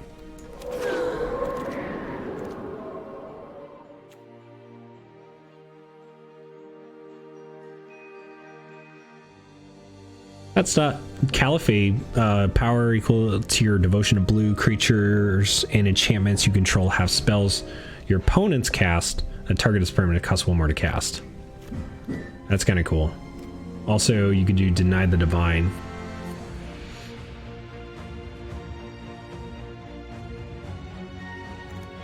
Ooh, man, these are really cool. I normally don't play like counter magic, but like I don't know. I'm gonna see if that tables. So maybe if I do Naya the Hidden Coast again, play that.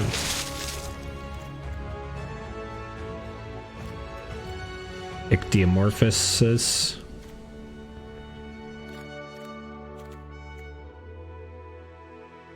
Like I don't know what other color I'm playing.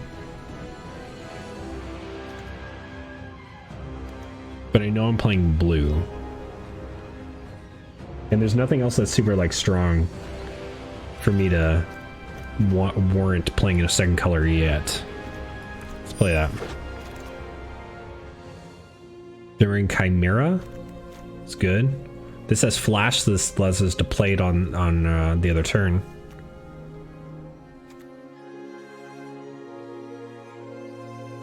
Devour Memory. Whenever one or more cards put into your graveyard from the library, Devour Memory gets +1/+1 until end of turn, can't be blocked. It's kind of cool. Like a self-mill strategy. That seems like more of a card to build around in like standard. Oh, Underworld Dreams is in this set? What? I love that card. Oh my god, I love Underworld Dreams. It's like one of my favorite cards in the game. I kind of want to play it. It's 3... Oh god, it's 3 black. Like, I love Underworld Dreams, though. I think I'm just gonna grab it. Like, again, I don't know if I'm gonna be playing this for realsies or not. Alright, let's grab it.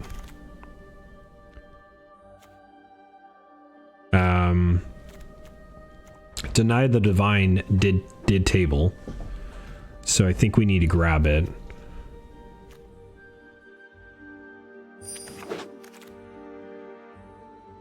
Now I'm sort of looking at black as well, because like we need to be able to play that card. Wave Rider does enchantments. Good. Sweet Oblivion.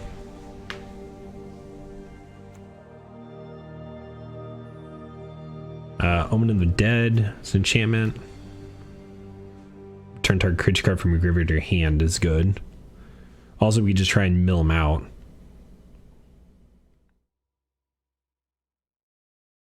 The Sweet Oblivion play kind of might be funny, but it's sorcery. This has flash. This synergizes a little bit well, so let's do that. And we'll grab this blue. Lampid is good.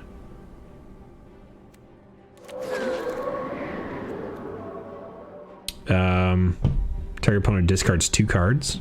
And enchanted creature has lifelink. I think we just go with the libation. And another libation. Good. And that one we won't mess with, so. Heliod's Intervention is very good. But we're not playing white, so... Same with Daxos, Shoal Kraken. That's some good filtering. Omen of the Dead also. We kind of want to still go with that like flash sort of strategy.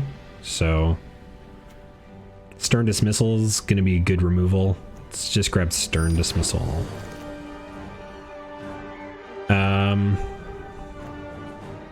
Witness of Tomorrow's. Myers Grasp is removal.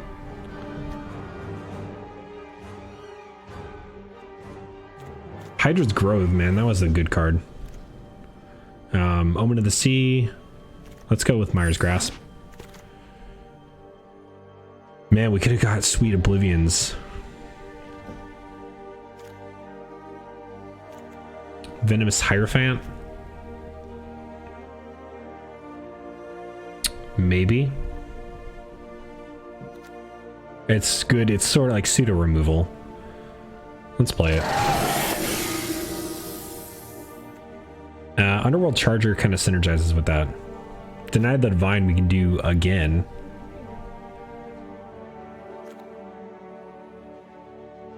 I kind of like the Underworld Charger.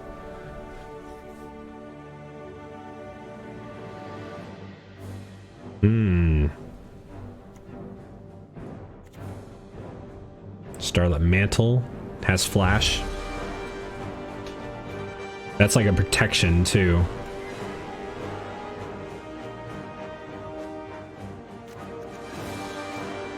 Kind of do Starlit Mantle. Vexing Goal seems pretty good. Also, Final Death is good as well, but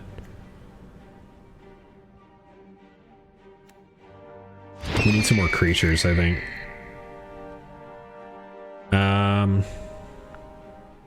Rage Scarred is pretty okay. Naiad of the Hidden Coves again. Sure. Lionfish again. But we need more like Flash and stuff. Like Omen of the Dead we can play again. It's not going to be reduced at all. That's the thing though. Alright, let's do that. Let's grab Mirror Shield just because it's potential play. Sweet Oblivion. Also, we could do Memory Drain. I think Memory Drain's pretty good here. And we'll do Charger. And Mogus Favor.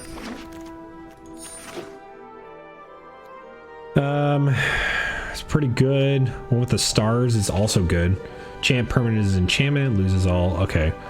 Other card types. That's it. Omen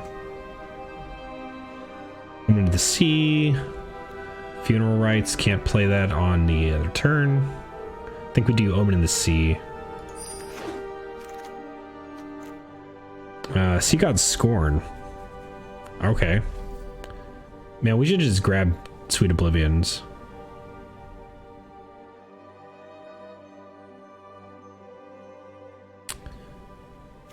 Like, we could have totally just Sweet Oblivion milled all day. I think if we do that again, we could, like, totally do that. Charger works pretty okay.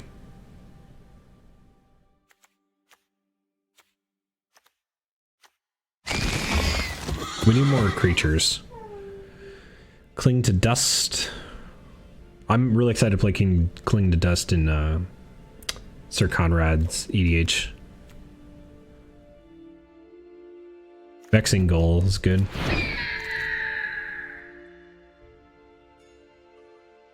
Venomous Hierophant. I think we'll play that. Do Riptide Turtle. This Flash Defender, that's kind of, it's not exciting. So let's do that one instead. Unknown Shores.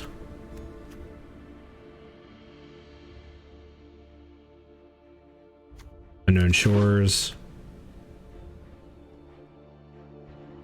Grab Turtle.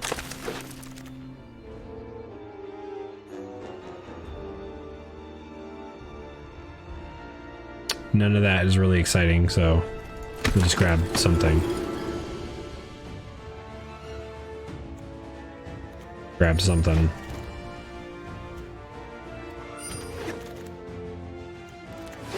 I'm just kind of grabbing cards that could work. Okay. Okay, so I want to kind of see if there's any thing we could do in this deck.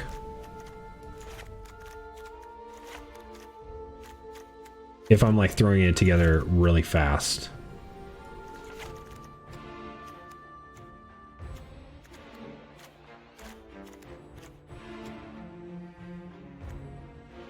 Underworld Dreams seems like not good to play, but who cares?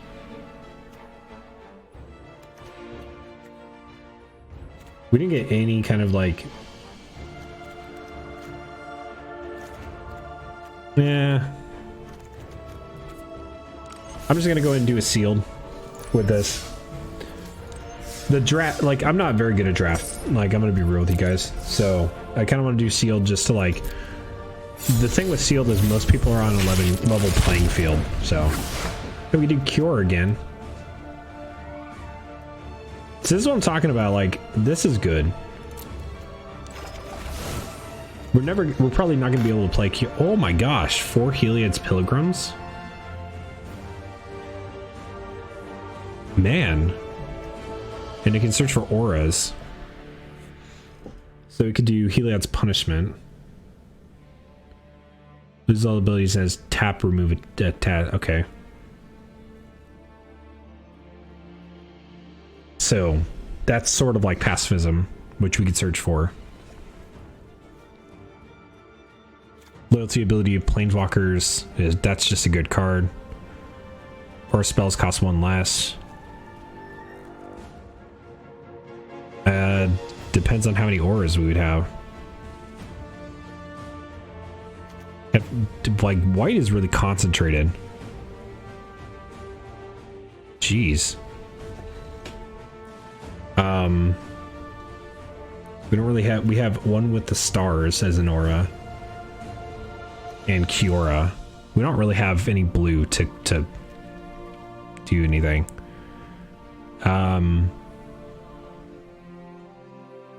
We do anything with black?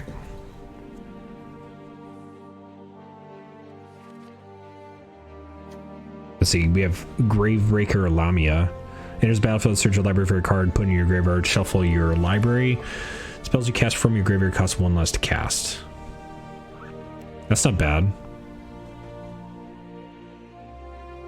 Put the top 3 cards of your library into your graveyard, then you exile a creature. Then you may exile a creature or enchantment from your graveyard. If you do, you get a zombie. Okay. You do that twice, and then you gain X life and scry X, where X is the number of zombies you control. Interesting.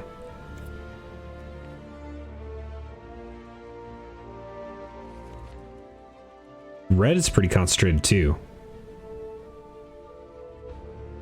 This is just like a big dude that lets you polymorph something. Sacrifice non-land permanent. If you do reveal cards from the top of your library until you reveal a non-land permanent card and put that onto the battlefield. Works with enchantments. Perforos you can play. Or sorry, not doesn't work with enchantments. Works with tokens. That's what I meant to say. Final Flare, you can do twice that.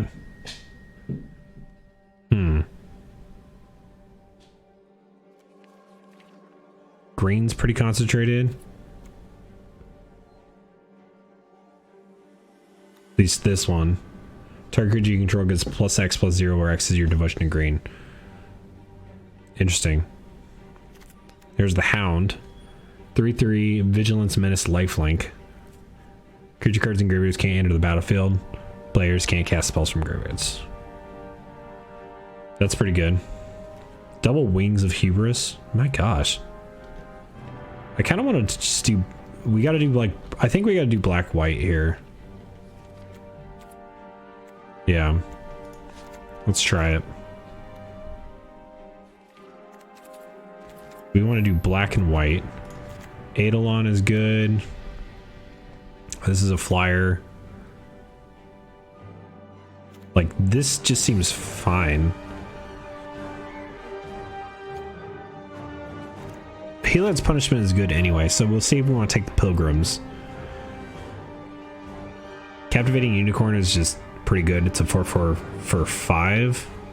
So we can run 3 of those if we wanted. Destroy target creature, power 4 greater. This is a 3/4 for 4. Yeah.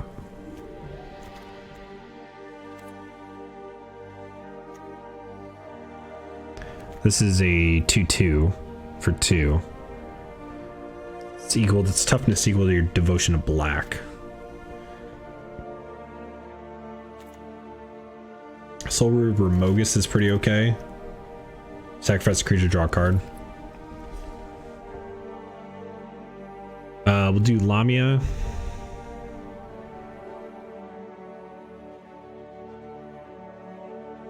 Like, Lamia is a 4/4 for 5 lifelink. What are we gonna put into our yard, though? That's the thing. Like, I guess you would just put like a... Search your library for a card. So you can search for a land if you wanted. So Finale of Death, it's good. Nyxborn's good. Lamia, it's fine.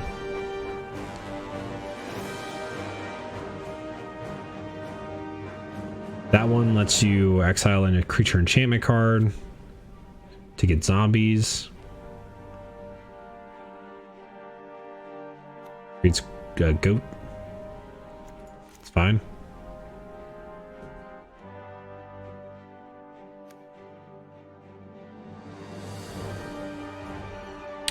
Tiamat's good.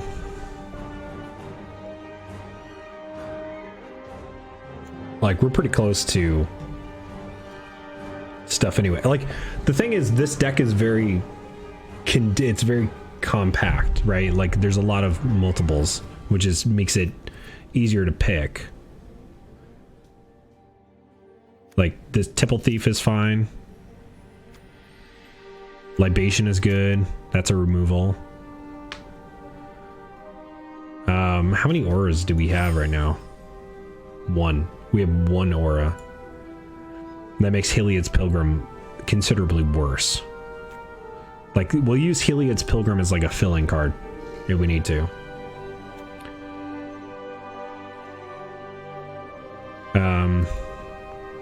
Triumphant Surge, sure.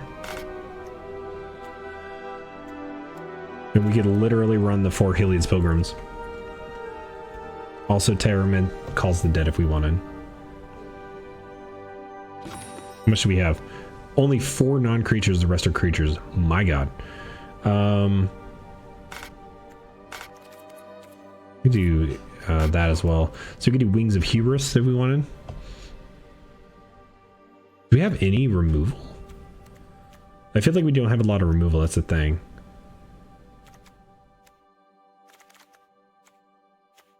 This is going to be like a weird white-black aggro deck sort of thing. Wings of Hubris would be pretty good then if we're going to play aggro. How many zombies do we have? None. Oh, wait, one zombie. So we could do probably not Tiamat Calls the Dead. We could do 2 Wings of Hubris if we wanted, and then 2 Heliod's Pilgrims, or run 3 Heliod's or 4 Heliod's Pilgrims, or 3 in 1. Basically, this is going to get us the same aura every single time, which is Heliod's Punishment, which is appropriate. And that's like pseudo removal.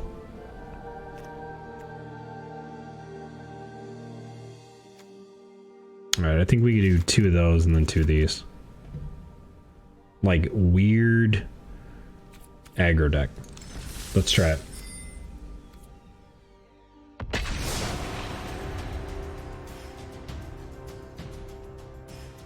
Hope you guys are having a great night. Thanks again to Wizards of the Coast for letting me do this event. I appreciate it. You guys are awesome. Like, for stalking me with an account. Right? It's Brodry 4 VIP. What is this hand?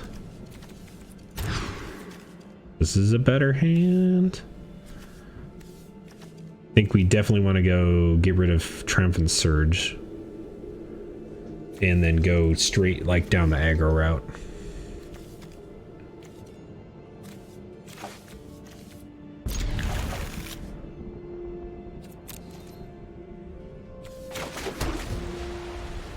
Alright.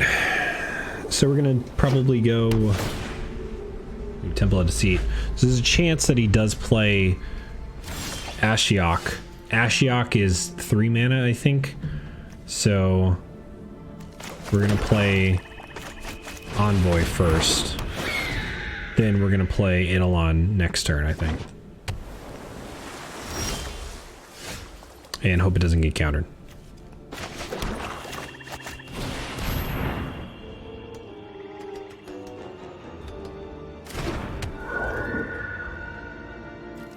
Wow, that's pretty cool.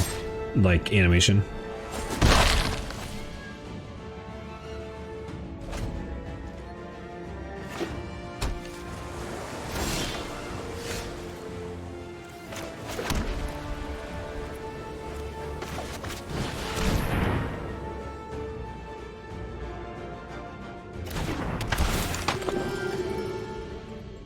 Yeah, we'll do that. We only have 1, so we have to reveal that.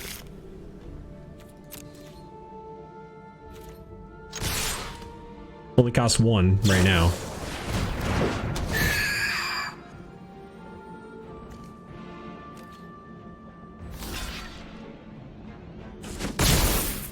We're right on.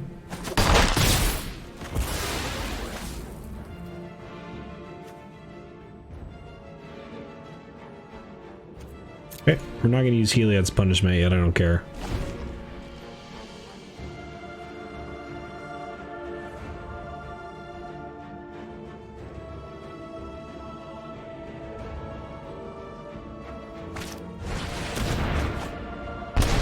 Funeral rites.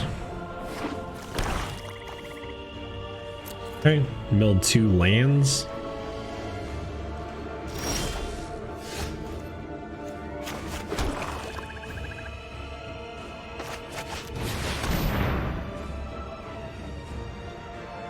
Like Captivating Unicorn.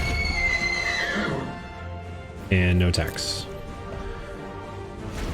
We might have to use like Heliod's punishment. Hopefully he plays a different creature. We can use Heliod's punishment to tap down the thing. That's not the best. Or hopefully we just get another enchantment.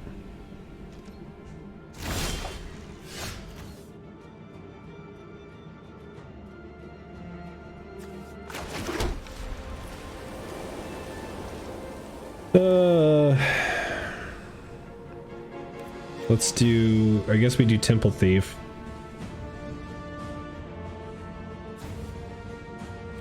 Are we gonna attack with Captivating Unicorn first, I guess?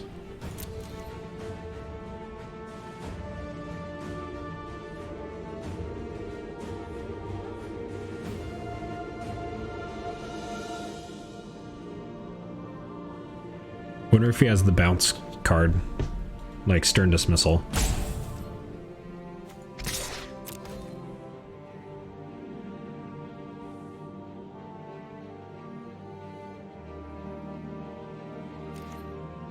About the only thing I know that does for 1 mana. Okay.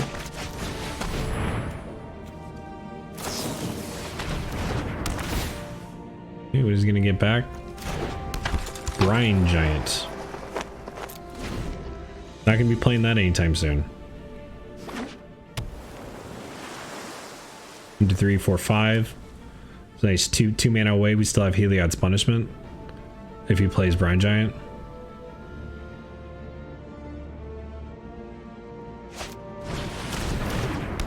Ooh, that's a thing.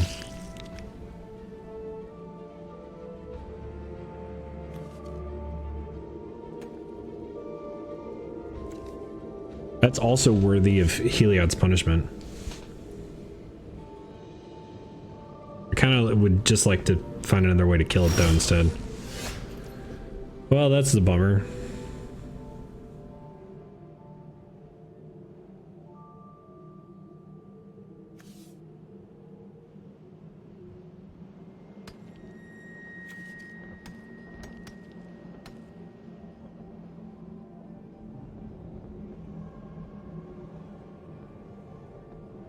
Kind of think I just want to Heliod's punishment that. No, I don't want to do that yet. No, I do want to do that because he can just block and kill Captivating Unicorn. All right, let's do it. Whatever.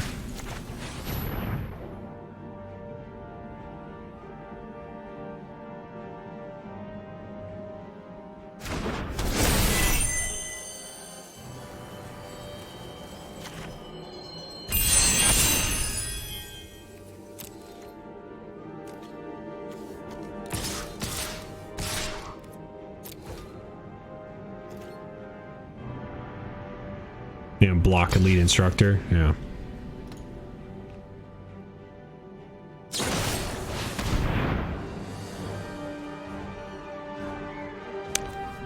Oh, nice. It's my only enchantment.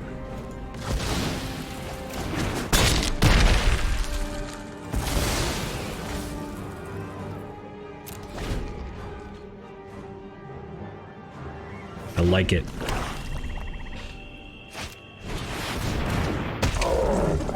There's the Brine Giant. Forgot that he had Omen of the Dead and it cost 1 less. Well, that is GG, as they say. We can block with Healy's Pilgrim and hope we get a removal spell for Brine Giant, but if we don't, that's going to be pretty crappy.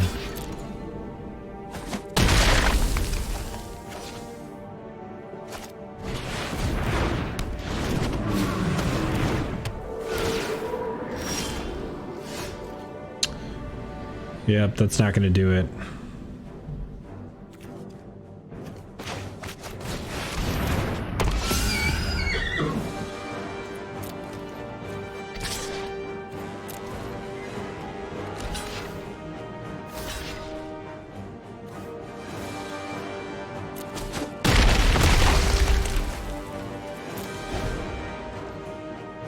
That's a good game. This just goes to show you that, like, life totals don't matter in Magic, because I'm at 20 health, he's at 9, and he has board position and card advantage, which is the two most important things in Magic.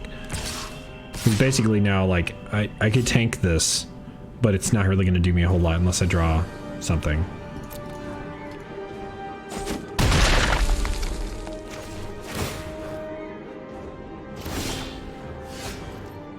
Like, Final Death, that's the thing.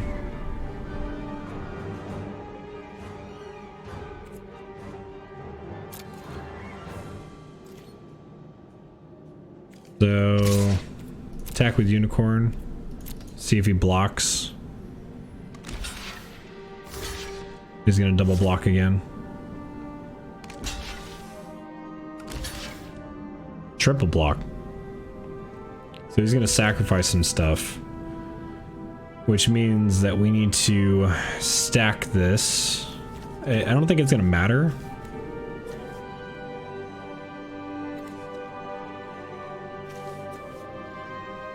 We need to stack it like this, I think.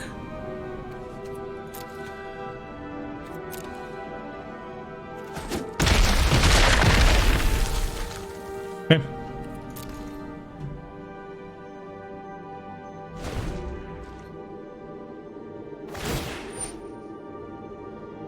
Okay.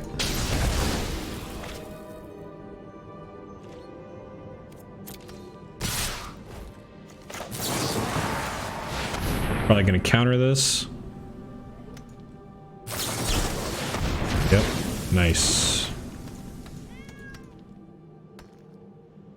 And that's pretty much game for that. So we'll let him get his damage in. But we don't have anything.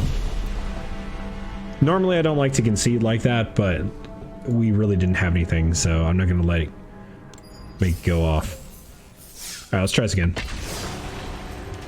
The problem is that we didn't have a wide spread of black and white cards, so it's very difficult to like come up with what am I trying to say here? We don't have a lot of variety when it comes to making our deck, so our deck was pretty much like what we got is what we're playing sort of thing. Potentially we could run a different, like we got Perforos, we could run Perforos, but we didn't get a whole lot of red cards to support that. We got Kiora's thing, which we could have run, but we didn't get, what is this? Maybe we'll change the color after this and try and play one with a different color.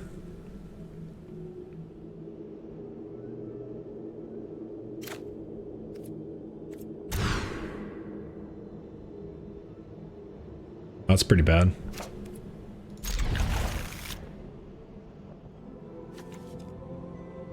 Like, the sad thing is probably Captivating Unicorn would be like the only thing that we would both play. Okay, that's a little bit better.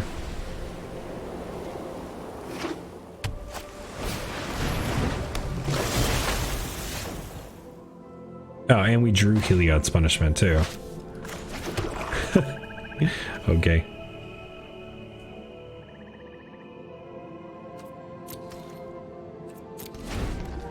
I don't feel like I probably should have got rid of Towering Wave Mystic, but that's fine. We're gonna mill 2.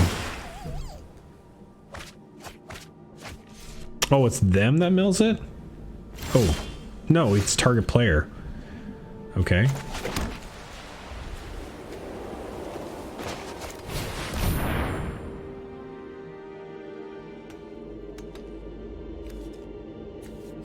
You gonna counteract?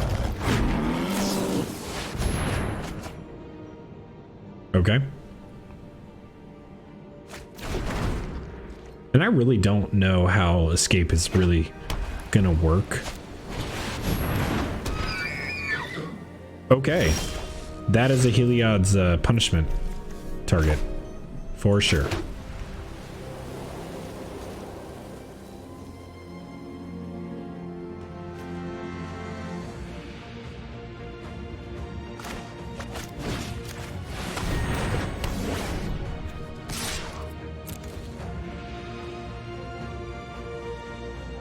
I do not want to deal with that Archon.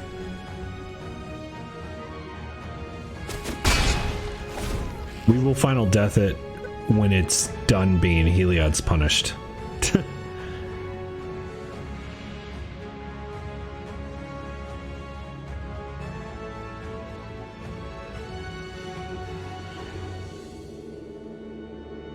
Basically, Heliod's punishment says I don't want to deal with that right now. And then hope that they don't have a way to remove it or bounce it.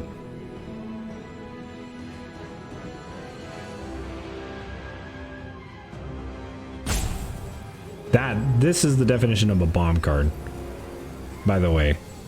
3/4 flying lifelink for 4 that gets a 2/2 white Pegasus whenever you get an enchantment. That's a pushed creature. That's crazy.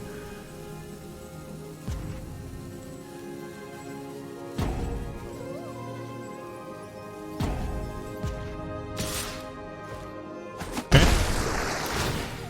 Is he gonna mill me this time or himself? Aha. Sentinel's eyes.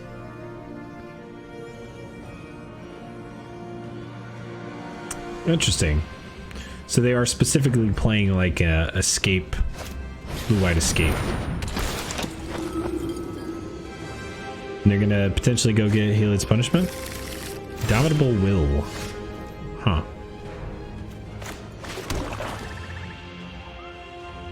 So we do Nyxmore Mauler here.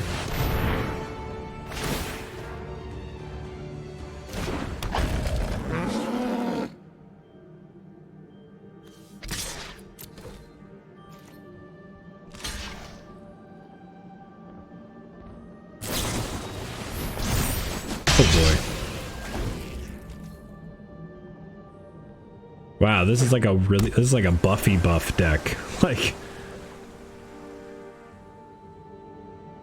that's crazy.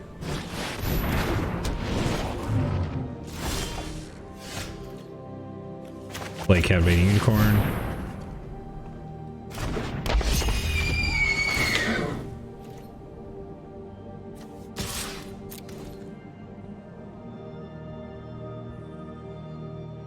Can't buff it, so we could just block.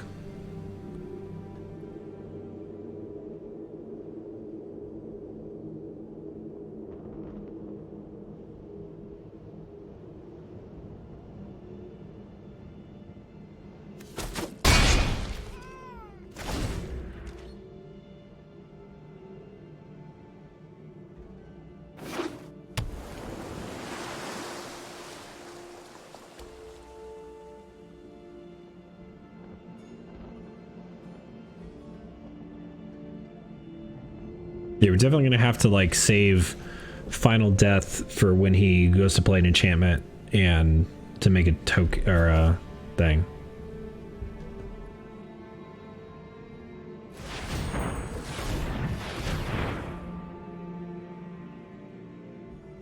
All right, what are you gonna do here?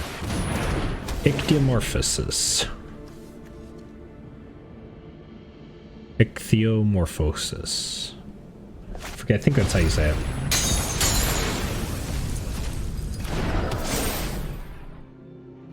That's pretty good too.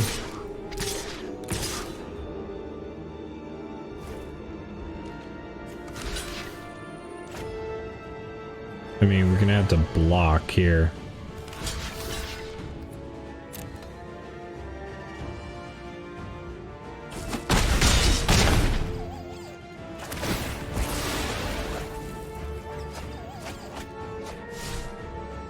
Okay.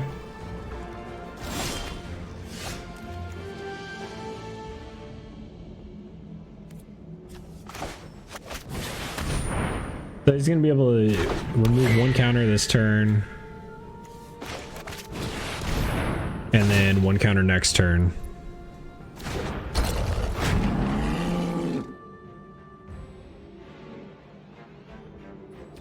X. Thing is, it's got that Witness of Tomorrow's got vigilance now.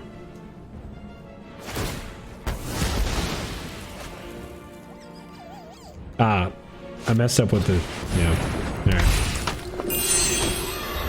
That's game. Because I probably should have killed the final death on the next turn. I forgot that he gets the abilities back.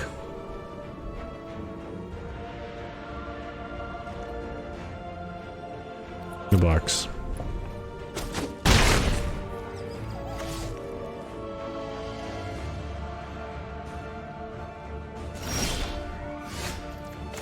Yeah.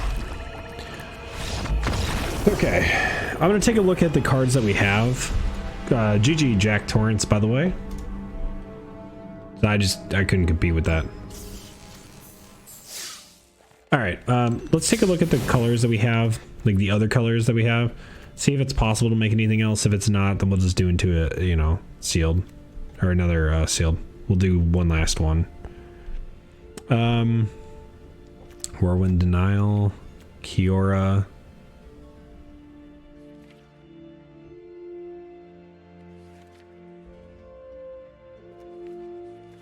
Nah, I'm feeling we do one more sealed. Like, this is the most like sealed events that I've done in a row, and I've been enjoying it because we're just able to see all the like new cards and try out new combinations and stuff, and like see how lucky we get when we roll.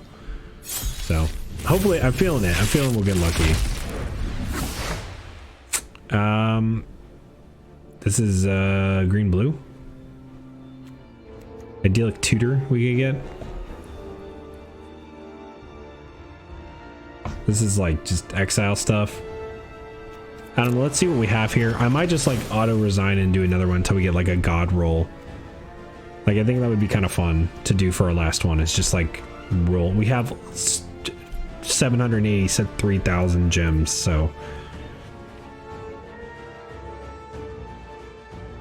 there's a lot of Brine Giant there. I don't even know if we could support that much Brine Giant. Like a blue-white. Or, no, blue-green. I think is what we said we would do. So, what's our multicolor cards?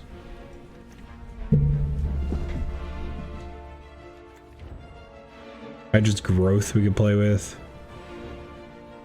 Grave Dancer.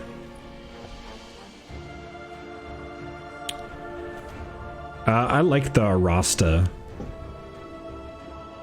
I like that card quite a bit.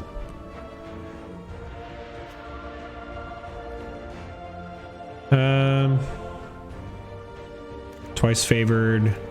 Uro. Sacrifice it unless it escaped.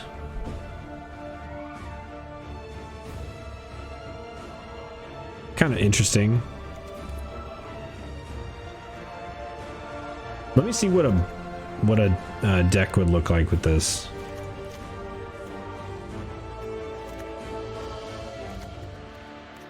Kind of like a weird escape thing. Rasta. Growth. Horn Beetle. Petitioner.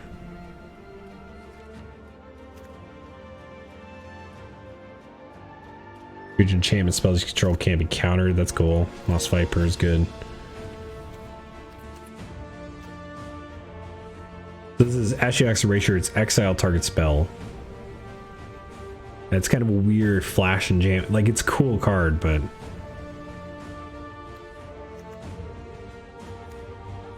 Deny the Divine.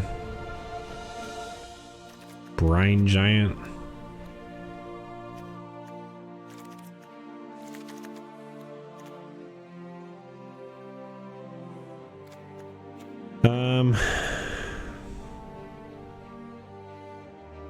-X, -0.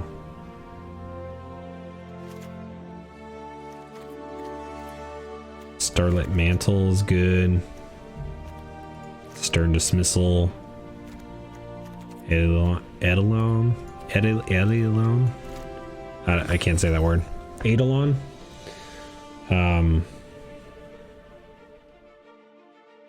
I don't know. I'm not feeling this. Like, I'm not feeling it. Let's try it. Let's try it again.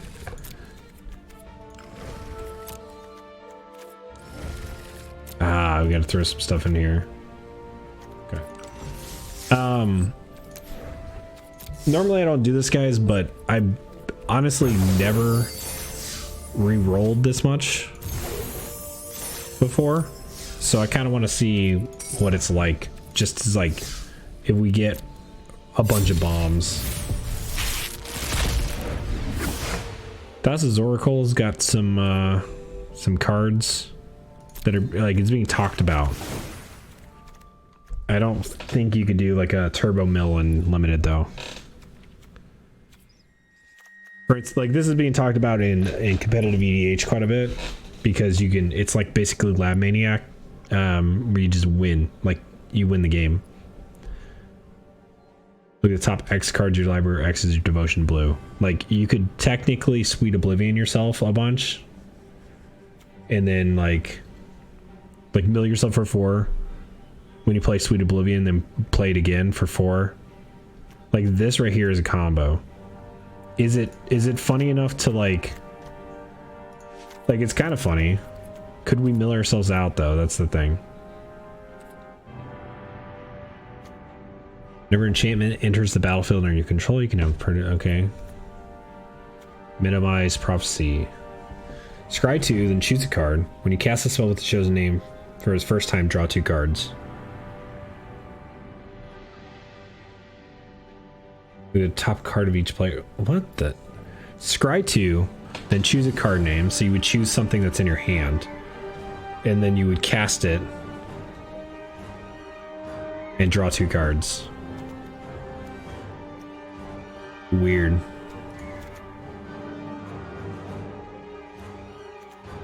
Flash Defender. I just like kind of want to see if this would be possible.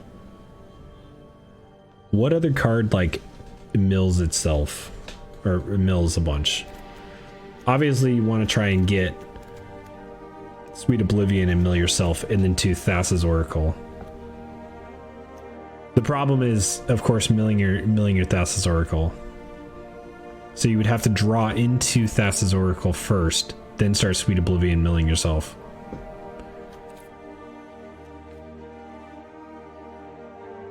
Venomous Hierophant would also mill.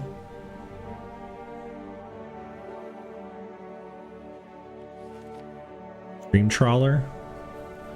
Whenever you draw a card, then you can discard a card to gain hexproof till end of turn and draw a card. Do blue-white, or you could do blue-black. Maybe. I think blue-black would be a little bit better.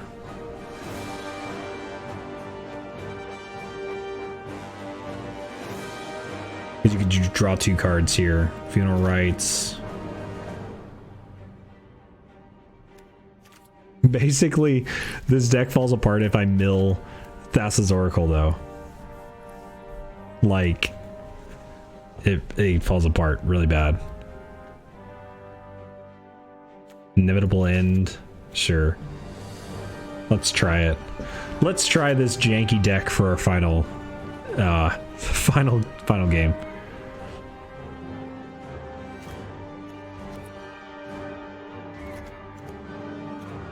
I don't even know if I have any enchantment creatures, to be honest.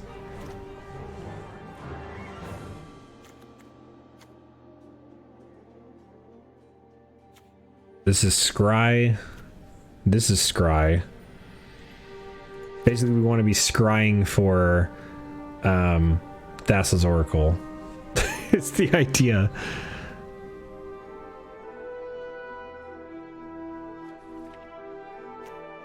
Yeah, because I don't think blue white. I'm trying to see if blue white would be better than blue black. I don't think it would be.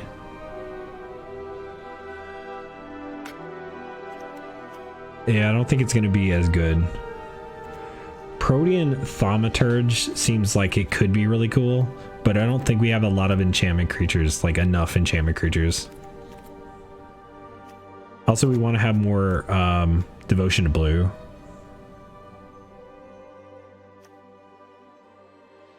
And we have like no counter magic, so if we get countered out, this is gonna be suck. Vexing Gull, sure. Wave Rider is good. I wish this was just whenever enchantment enters the battlefield, not under your control.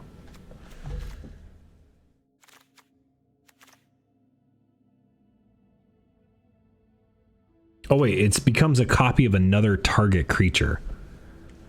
Oh, that's a little bit better. Okay.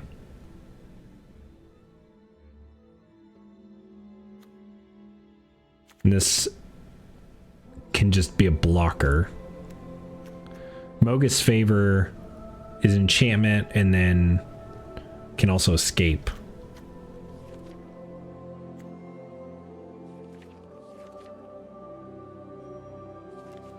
Okay.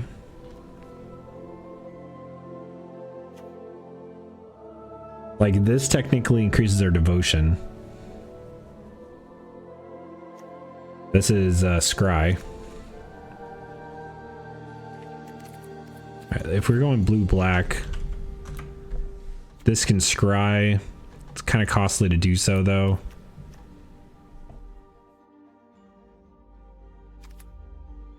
Like this is a blocker. This could be a blocker. This could be a blocker.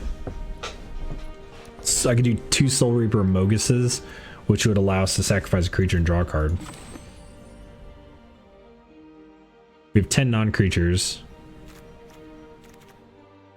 but that's fine.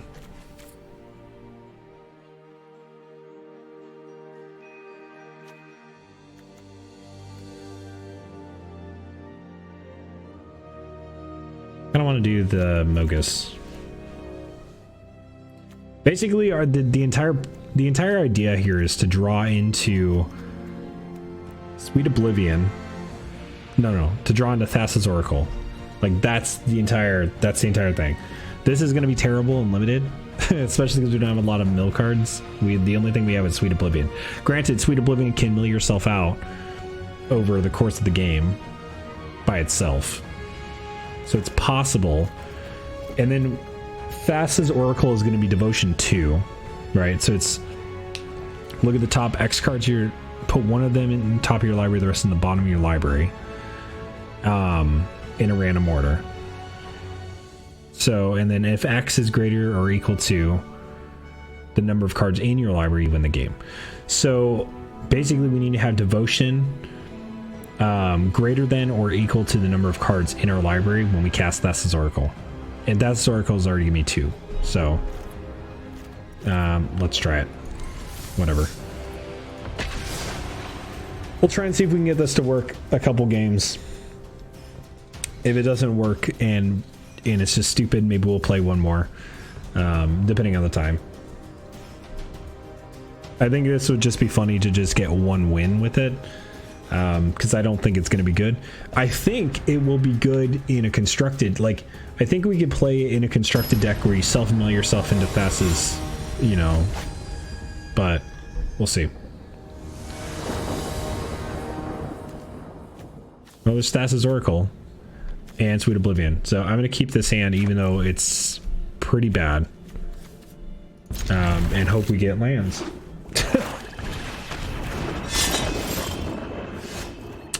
Okay.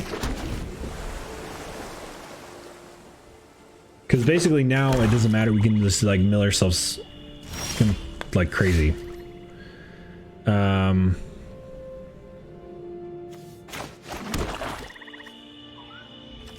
So we probably want to Sweet Oblivion ourselves soon. Yeah, let's try it.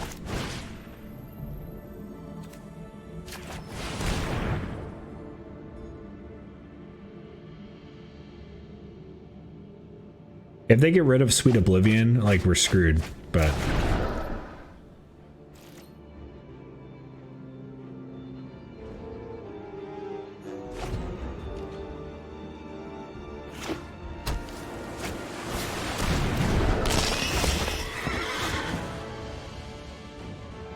we definitely need to, like, inevitable end that.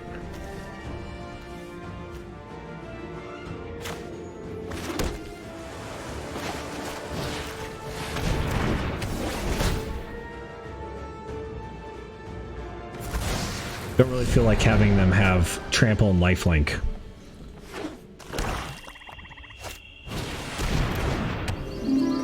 Ooh. Tap target creature power X or less. That's a problem.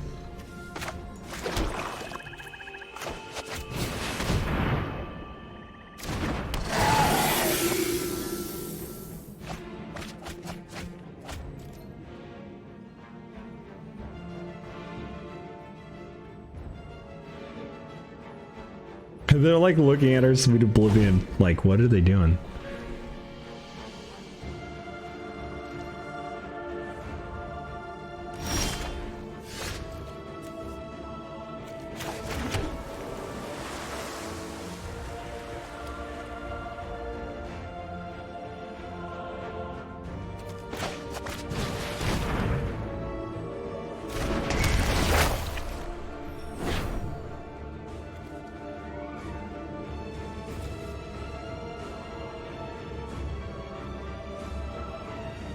That's fine, actually.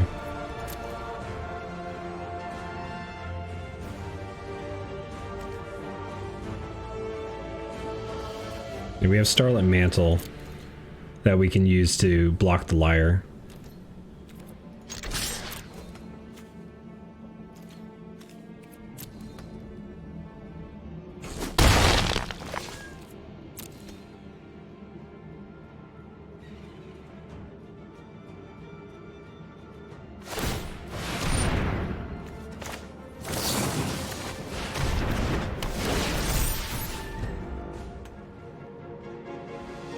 Blocked. Granted, he could do it again.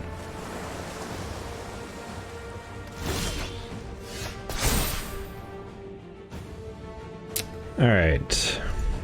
Sweet Oblivion is what I'm gonna name.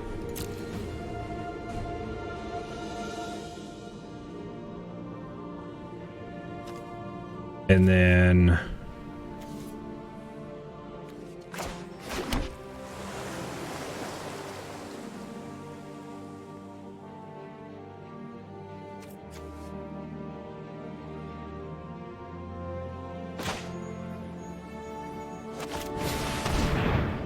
do this, draw 2 cards, lose 2 life, put top 2 cards in.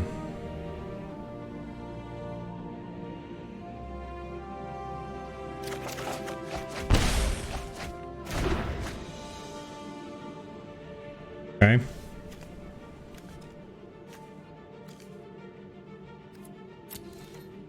Go to attack.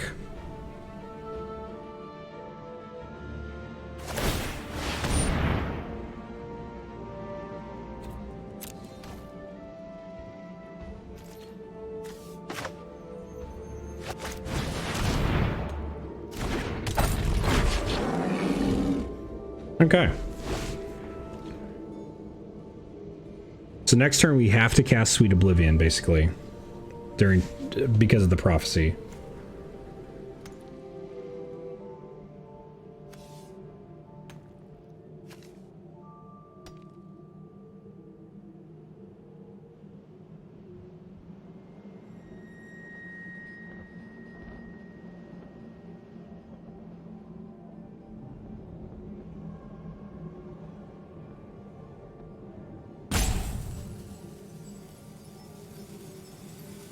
It's like, I bet this person's like, what is he doing? Like, That's so funny. I hope it works. Like, it probably won't, but if it does, then it'll be awesome.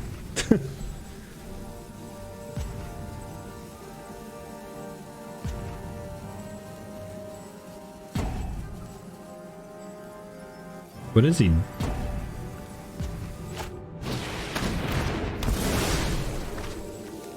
Oh, Myers Grasp. Okay.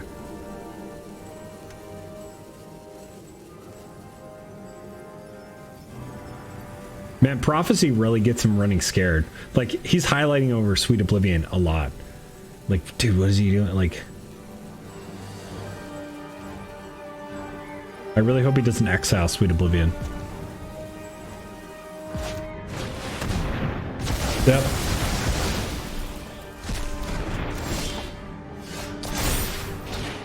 It's possible to still win. Okay.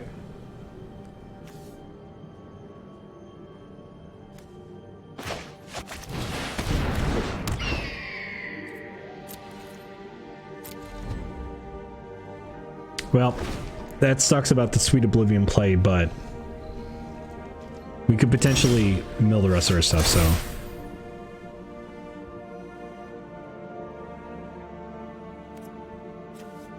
What does this do? Oh, that's, okay.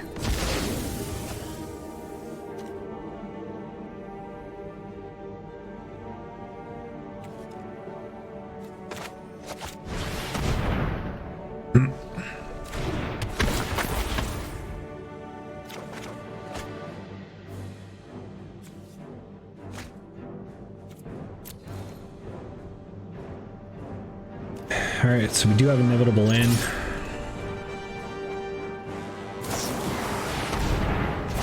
A lot of removal.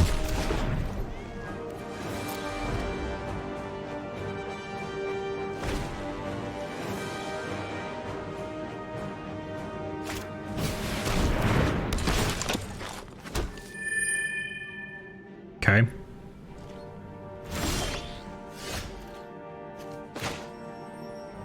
Actually, let's see if we need to kill this. Doesn't untap.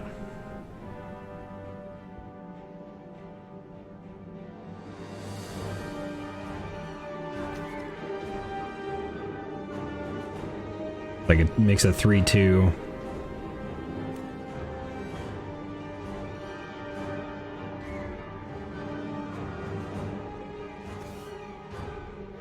It's like, I kind of want to do that, but I think I'm going to do this play instead first.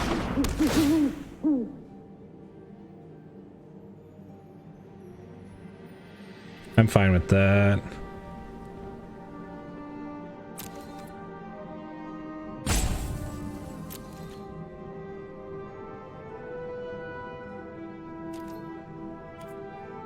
I will attack, see if he wants to block. Oh, okay.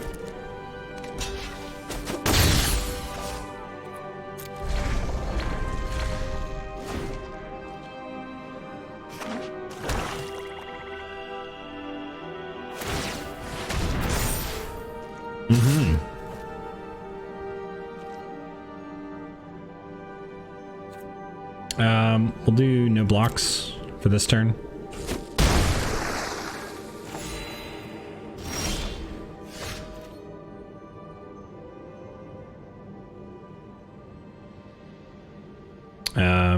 We need to do Inevitable End on something. I feel like if I do Inevitable End, he's gonna sacrifice the Riptide Turtle.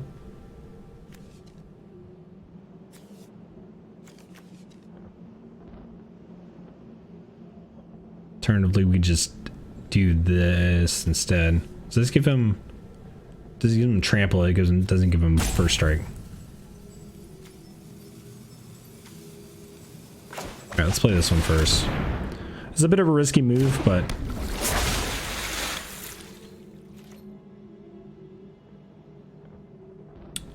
no tax.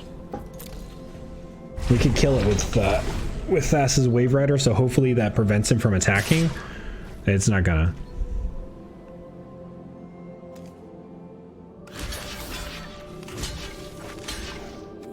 See what he does here.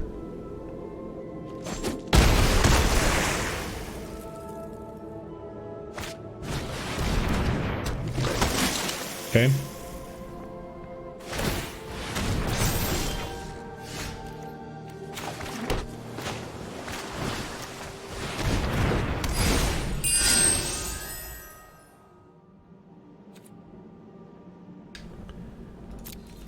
Combat, we're gonna do no attacks. We're not gonna win by, we're gonna have to win by Thassa's Oracle because we're not gonna be able to win by that.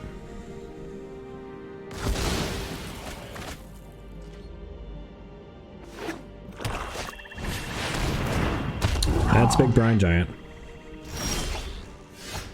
That sucks.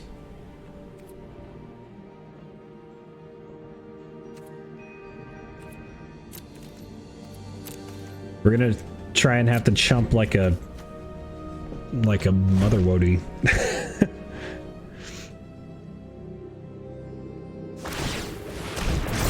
Yeah, that's a thing. The lifelink is crazy here. And it's got trample. There's only so much we're gonna be able to do. Wow, okay. We only have lands left?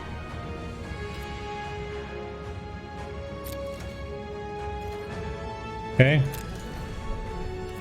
feel like we only have lands left.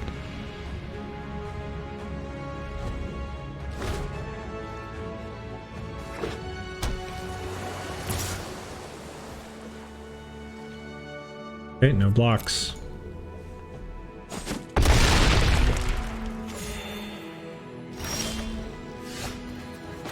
Really?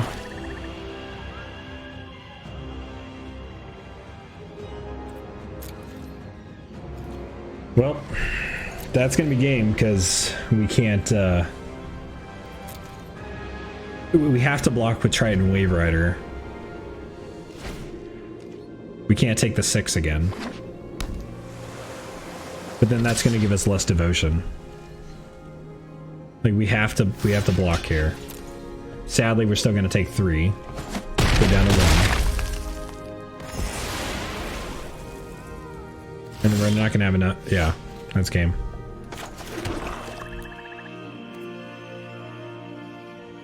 Because we can't do Thassa's Oracle. It's going to be for 3. We have 6 left in our library, so. Dang, we're so close with that.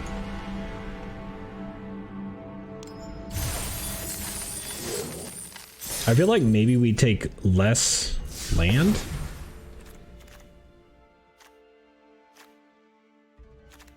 Like we need 4 land.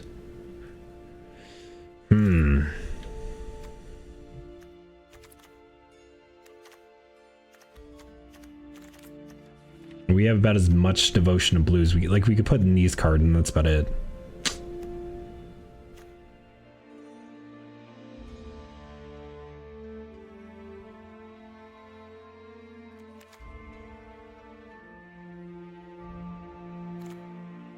Let me see if I can do draw, Dream Trawler, or Scry, Rumbling Sentry. Like maybe blue white is the way to go instead of blue black, or blue black white even.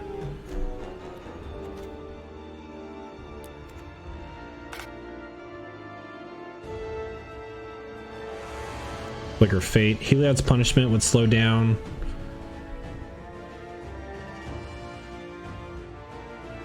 Banishing Light would slow him down.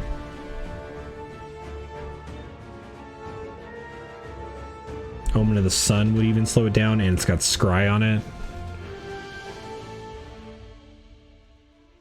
Elspeth Conquers Death.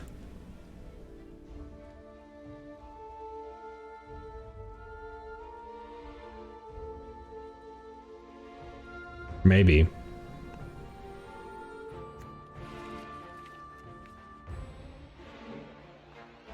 If I did white, I would do these cards.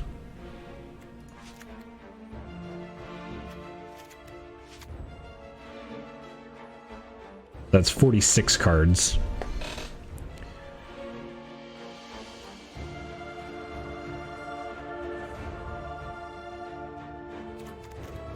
question is, what would I take out if I was doing black or blue? Chain of Memory I could take out, even though it does scry and kind of slows down, so probably not. That's scry.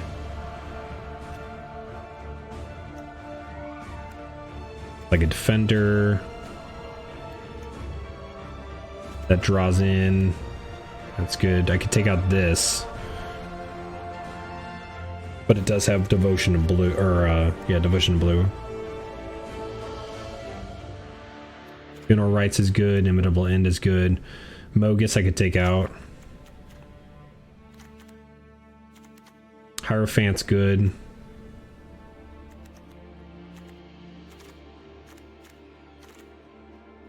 Familiar I could take out.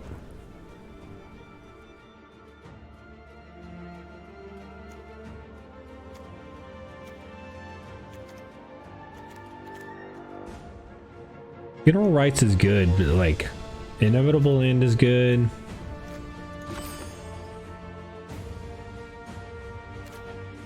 I could just run more. No, I want to run 40 cards because I want to get lower. I was going to say, like, I could run more than 40 cards, but I definitely don't want to do that. And I could run a little bit less land. I think I could run a little bit less land. So if I drop those two out. Like, I have a lot of scry and a lot of draw.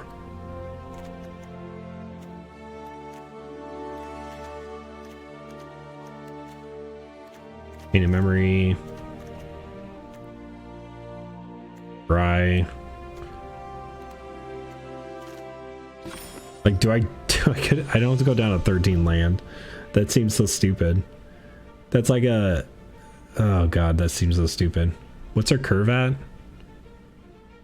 Average is 3. Like, we'll never hit. Oh god.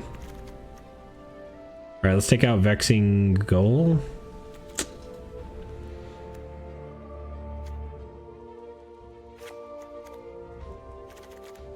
And let's take out Familiar. Alright, let's try this.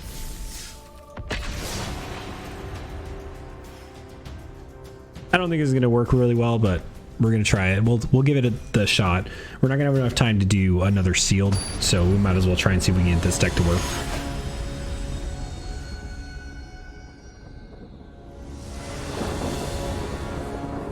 Sweet Oblivion. That's pretty good, but we don't have, like, we don't have blue. So we need to draw blue. No. All right, let's keep this one.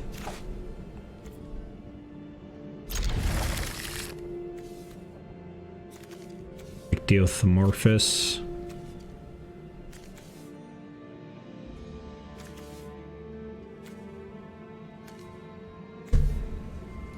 All right, let's pitch back.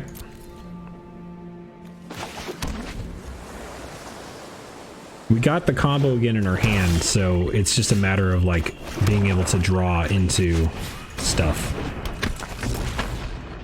Probably should have just done Sweet Oblivion there, but whatever. I don't want them to know what we're doing yet.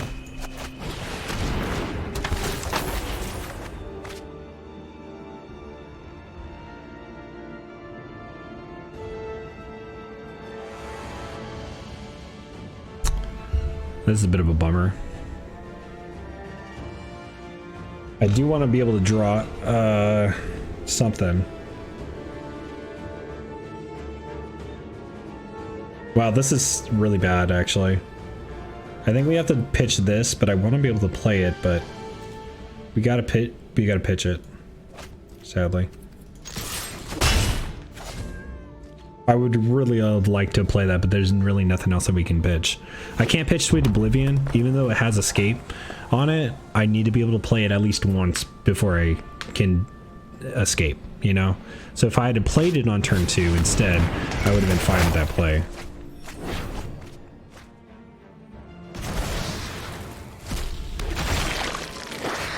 Yeah, we drew another land and it was too risky for me to like not target ourselves.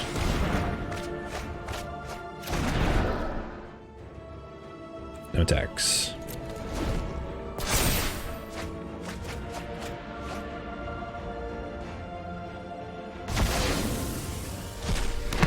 Tiamat Calls the Dead would have been really good for us.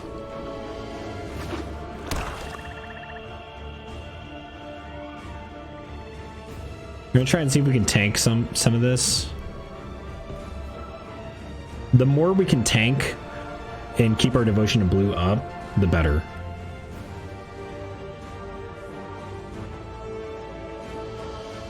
Ideally, if I was going to be playing this in a deck, I would play these two cards and just like play a mono blue. In fact, it'd be kind of funny if we could see if we can make this into a standard deck. Like after this game, let's see if we can make it into an actual standard deck and see if we can play it.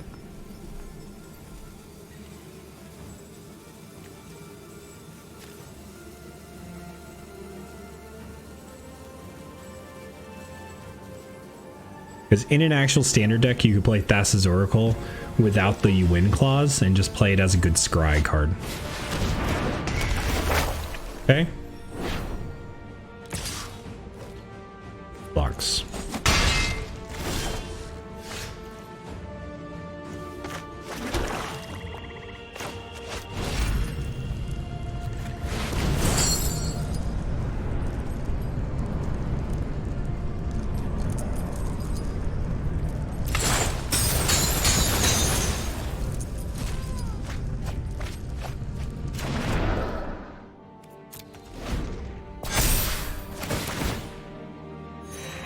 It's going to force us to attack with Thaumaturge, sadly.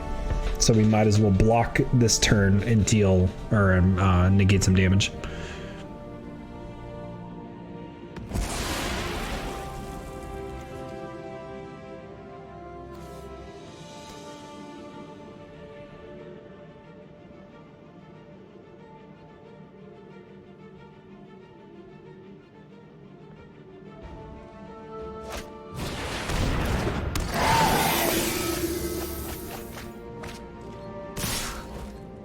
Okay, we will negate some damage.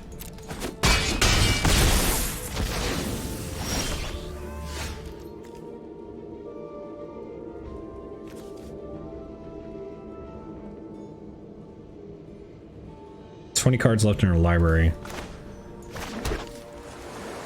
Sadly, we need a funeral rites here.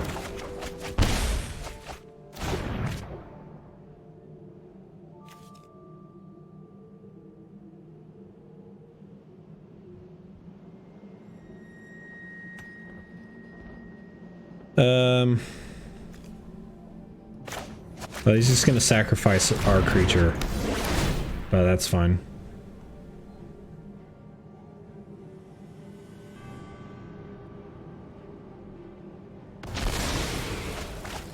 Okay, I would have sacrificed our creature, but that's fine.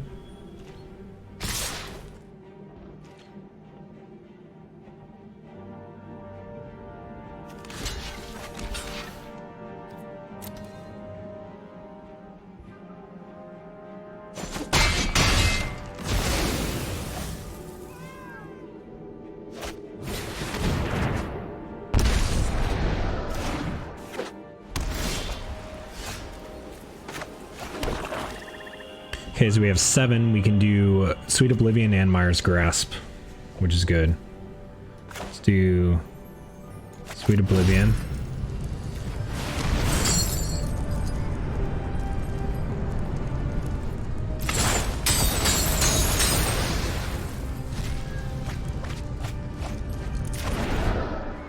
And then we Mire's Grasp.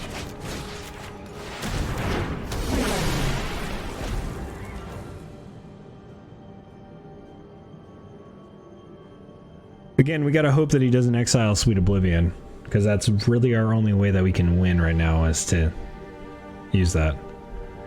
If we draw a land next turn, we can Sweet Oblivion twice, which is gonna mill us 8. Oh god.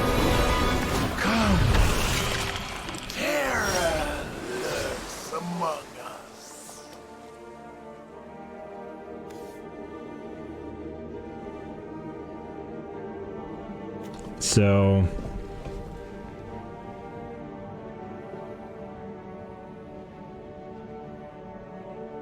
each player exiles the top 2 cards of their library. So which means that we have to play an island here. We can play 1 Sweet Oblivion, but we cannot.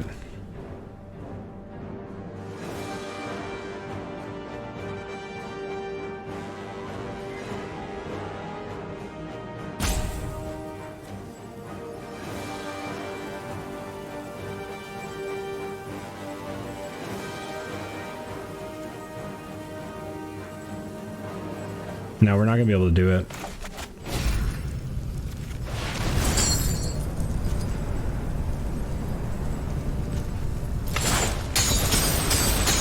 If he -3s,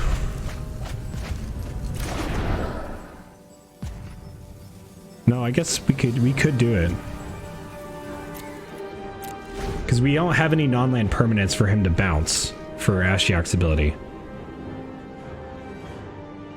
So he's gonna mill us for 2, then we can mill us for 4, and then Thassa's Oracle. That's our only way, like, if he attacks us. And if he doesn't attack us, then we still Sweet Oblivion Thassa's Oracle, sort of thing. Or double Sweet Oblivion.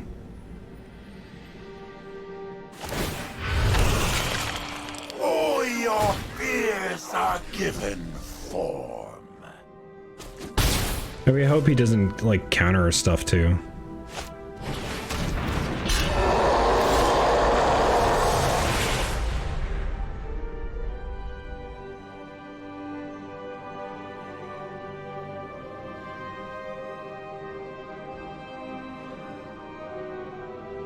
Yeah, we're just gonna go for it, because he's either gonna counter it or we're gonna get the win, so.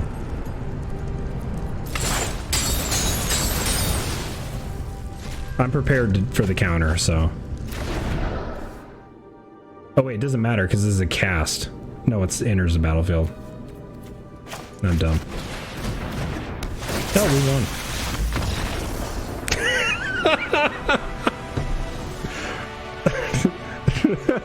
Oops. We won. All right, so that works pretty well, I would say. That's a balanced card, I'd say. Oh man.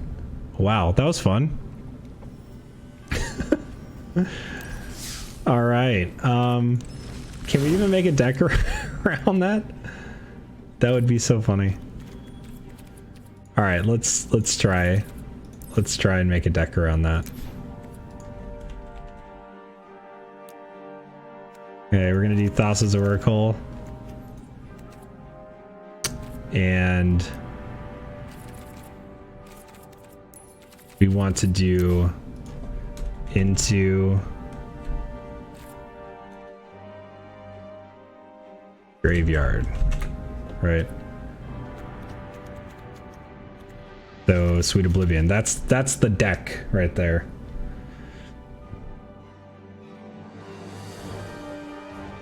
And then you can draw on Seeker Keeper.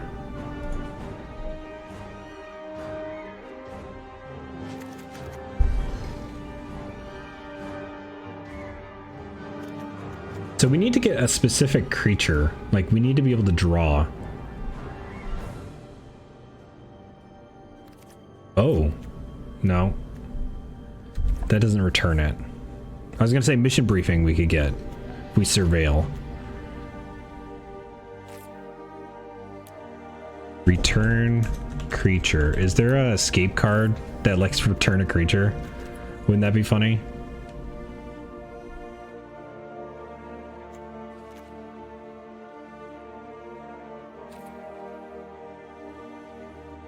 Not in, like, mono blue, I don't think.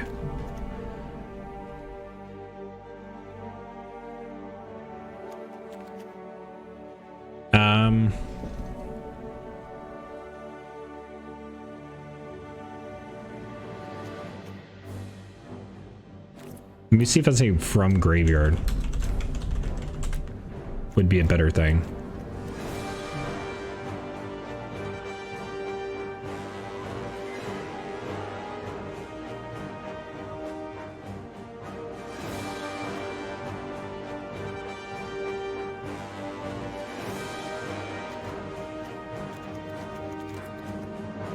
I don't think that this would be yeah,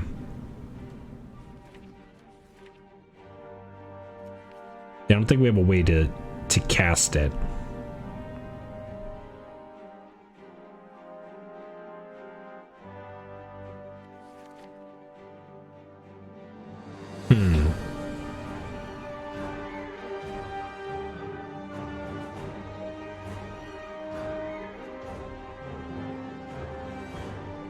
Because basically what we want to do is we want to get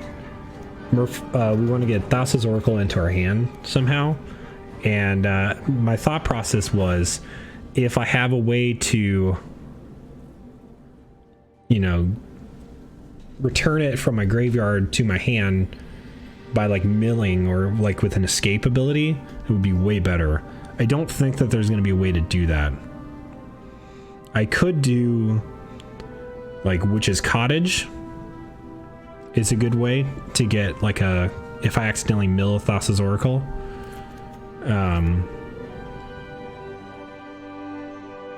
And like I can run some cards that will do that. Forever Young is also a way to get Thassa's Oracle into my hand.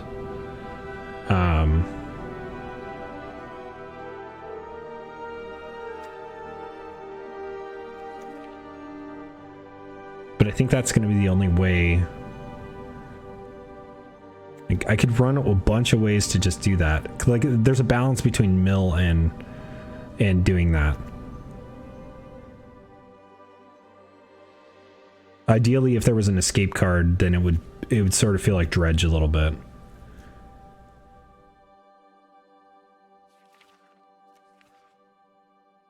And you definitely want to have some sort of like mill package in play.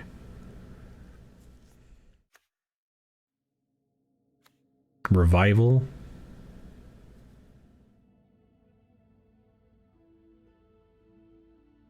So you could run Revival, and you could run return spells to your hand, and then get Revival from your yard. And then just Revival into Thassa's Oracle. If you're playing black or white.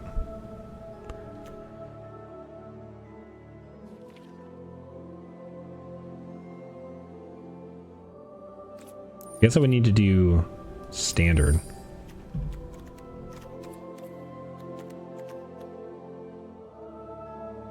From graveyard.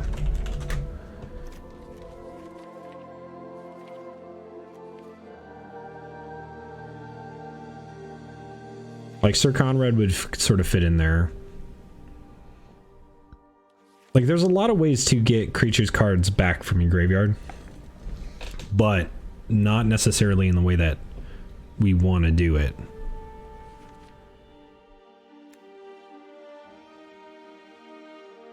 Connive, no. Like Concoct or Concoct would work. You're getting your Surveil in there as well.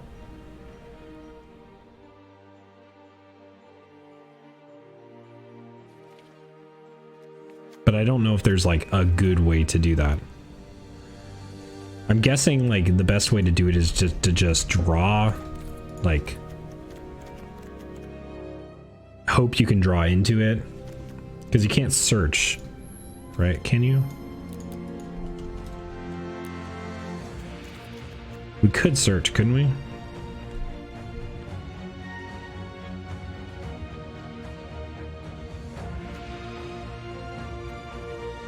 No, it looks like they took out. Oh, and no, that's all blue stuff. So if it is a search creature, Mausoleum Secrets, that searches for black card. That'd probably be the best thing that we could do, but we can't. Like, it's not gonna be able to get us Thassas. Yeah. I think the best way we can do it is just draw and then mill, right? So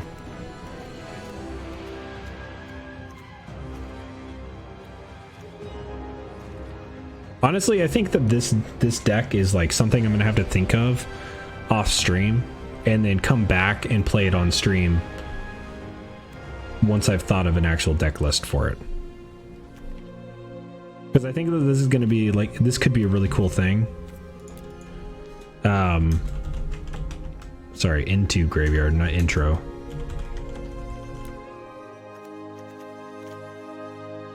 Like you can run Hierophants. This is obviously does top 4.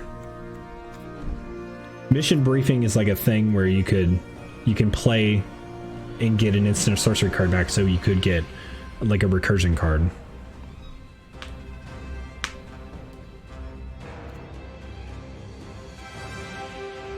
Whenever you cast a blue spell, target player puts the top 2 cards, so you can mill yourself that way. Persistent Petitioners you could do.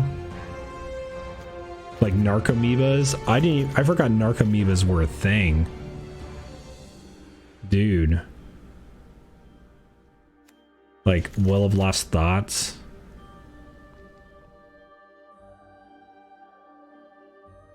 And then obviously you would like have counter spells because you're playing a combo deck.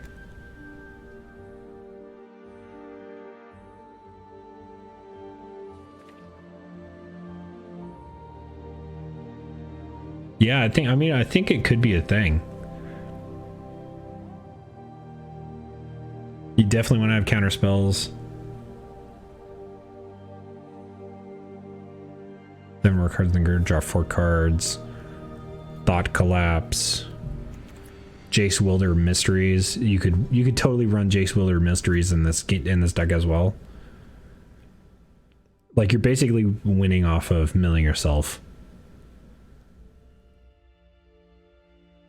And I think a lot of people won't see Thassa's coming. They'll think it's like the Jace play.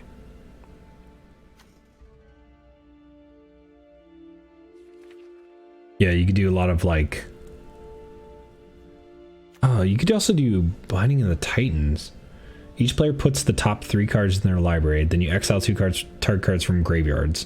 Then return target creature or land card from your graveyard to your hand. So this could get your Thassa's back if you mill it on accident.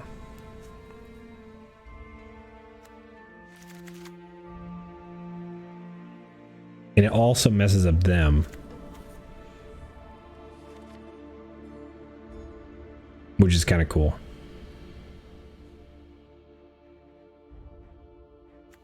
Ashiok you can run.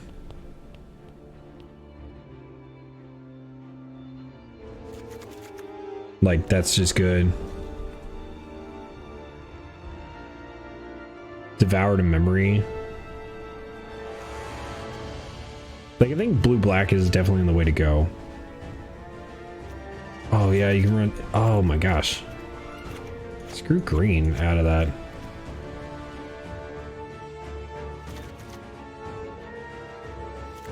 Yeah, you definitely run that.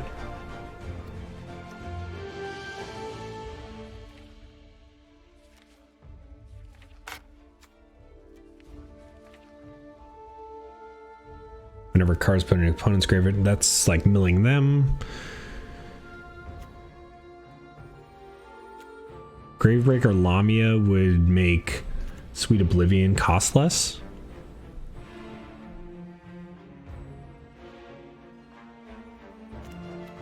I don't know what you would search. You could do Gravebreaker Lamia and search for Sweet Oblivion.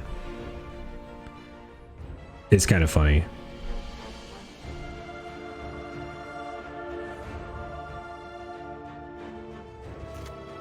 Like, that's kind of funny.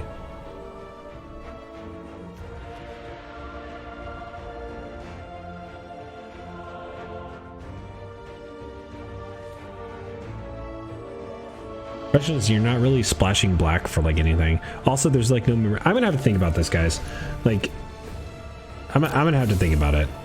There's a lot to think about with that deck, and I think that we could. I have enough that I can craft it if I needed to make that. So, yeah. Sorry, the end of this was gonna be a little slow. Let's play one more with this, just to round it off. So that way you guys aren't like, oh, the end part of this video and stream is just him talking about a deck that he didn't even make. let's play one more of this, see if we have any, if we can pull it off again, and then that'll give me a little bit more confidence to making the deck if possible, because I think it's funny. It's a funny concept. So we're gonna play one more, and then we will we'll peace out for the night.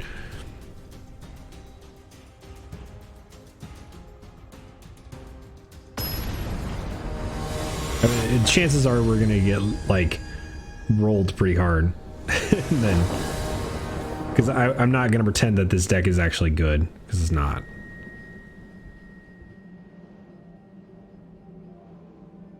We're definitely gonna mull this though.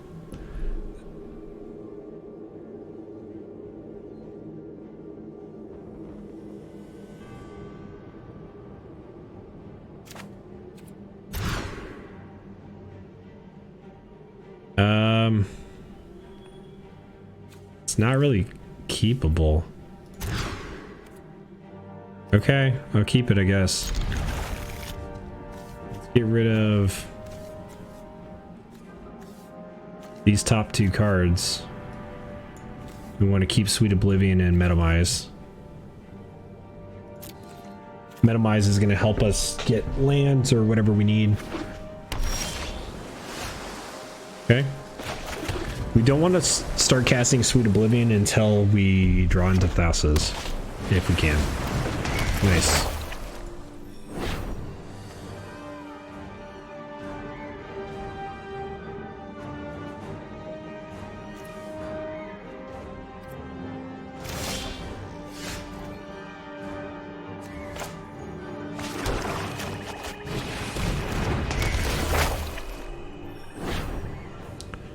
Okay, can't really play that. I can play Funeral Rites though, so we're gonna keep that. And we'll prophesize Funeral Rites.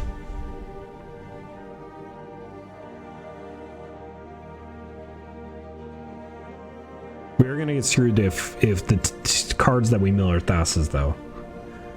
Omen of the Sun. I don't even know what that card does. Oh, there it is.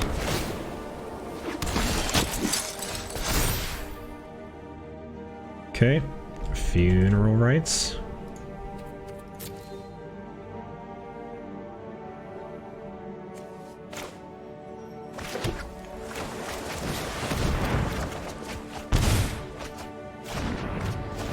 Okay.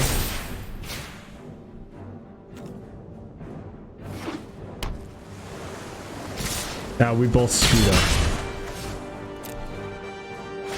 Lol. That's fine. He saved me from myself.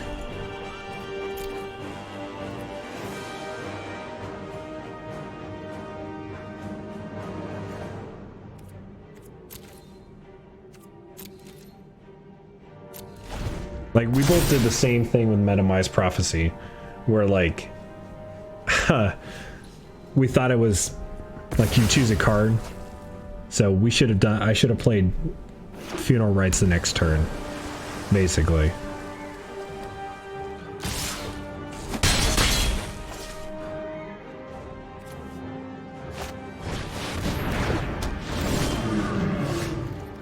No, this is gonna mill us, or Thassa's, I imagine.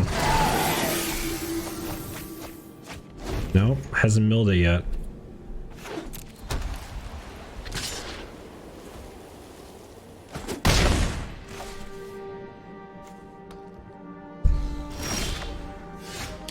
Well,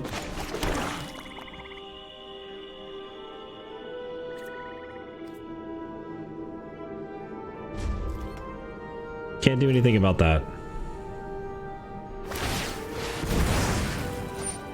I mean, the good news is that at least we had one good game with winning this way. But we're gonna get aggroed out, so.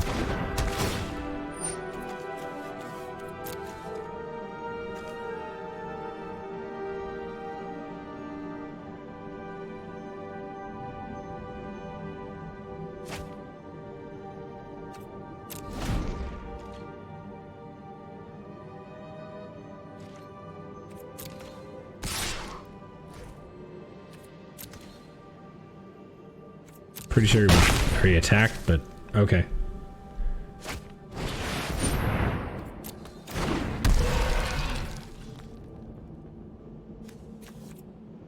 turn.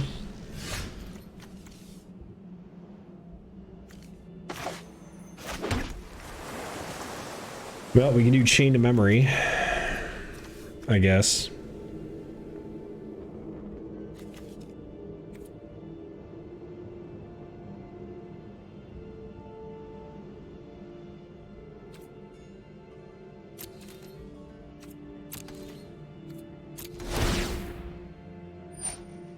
Yep.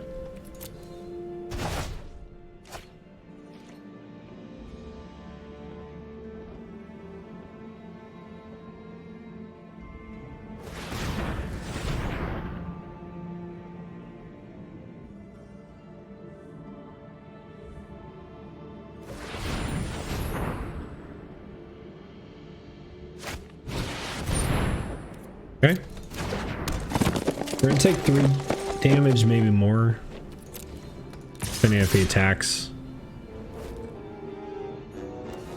Chain of memory, one of them.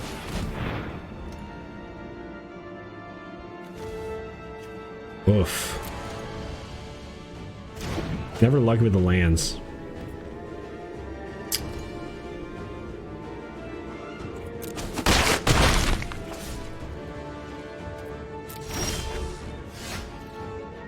Well, that's about it. We're gonna mill ourselves just a bunch, just for funds.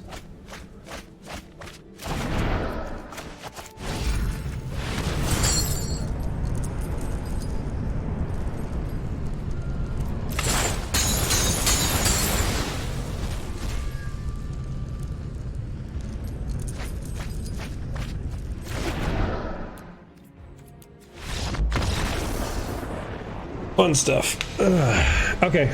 Well, sorry that last game was kind of... I should have quit while I was ahead, but fun stuff. Anyway, that's going to be it for today, guys. I hope you enjoyed. I had a lot of fun playing this. Like, we got a lot of sealed in, and I think that the next events that we'll do, I think we'll do more sealed like this. So I do want to try and see if I can get that mill strategy deck to work. Maybe we'll do a stream with that as well. Huge shout outs to Wizards of the Coast again for supplying me with a fully stocked account with all the stuff. I love doing these events, and I love showing them off for you guys as well. So thank you guys so much for watching. I appreciate it. If you guys enjoyed, please let me know. If you guys are watching this on the YouTube later, you guys are more than welcome to stop by the stream anytime. All the information is in the description down below. And if you guys did watch it live on stream, then I appreciate you as well. Thank you so much for watching. Hope you have a great rest of the week and a great night, and I'll see you guys next time. Later.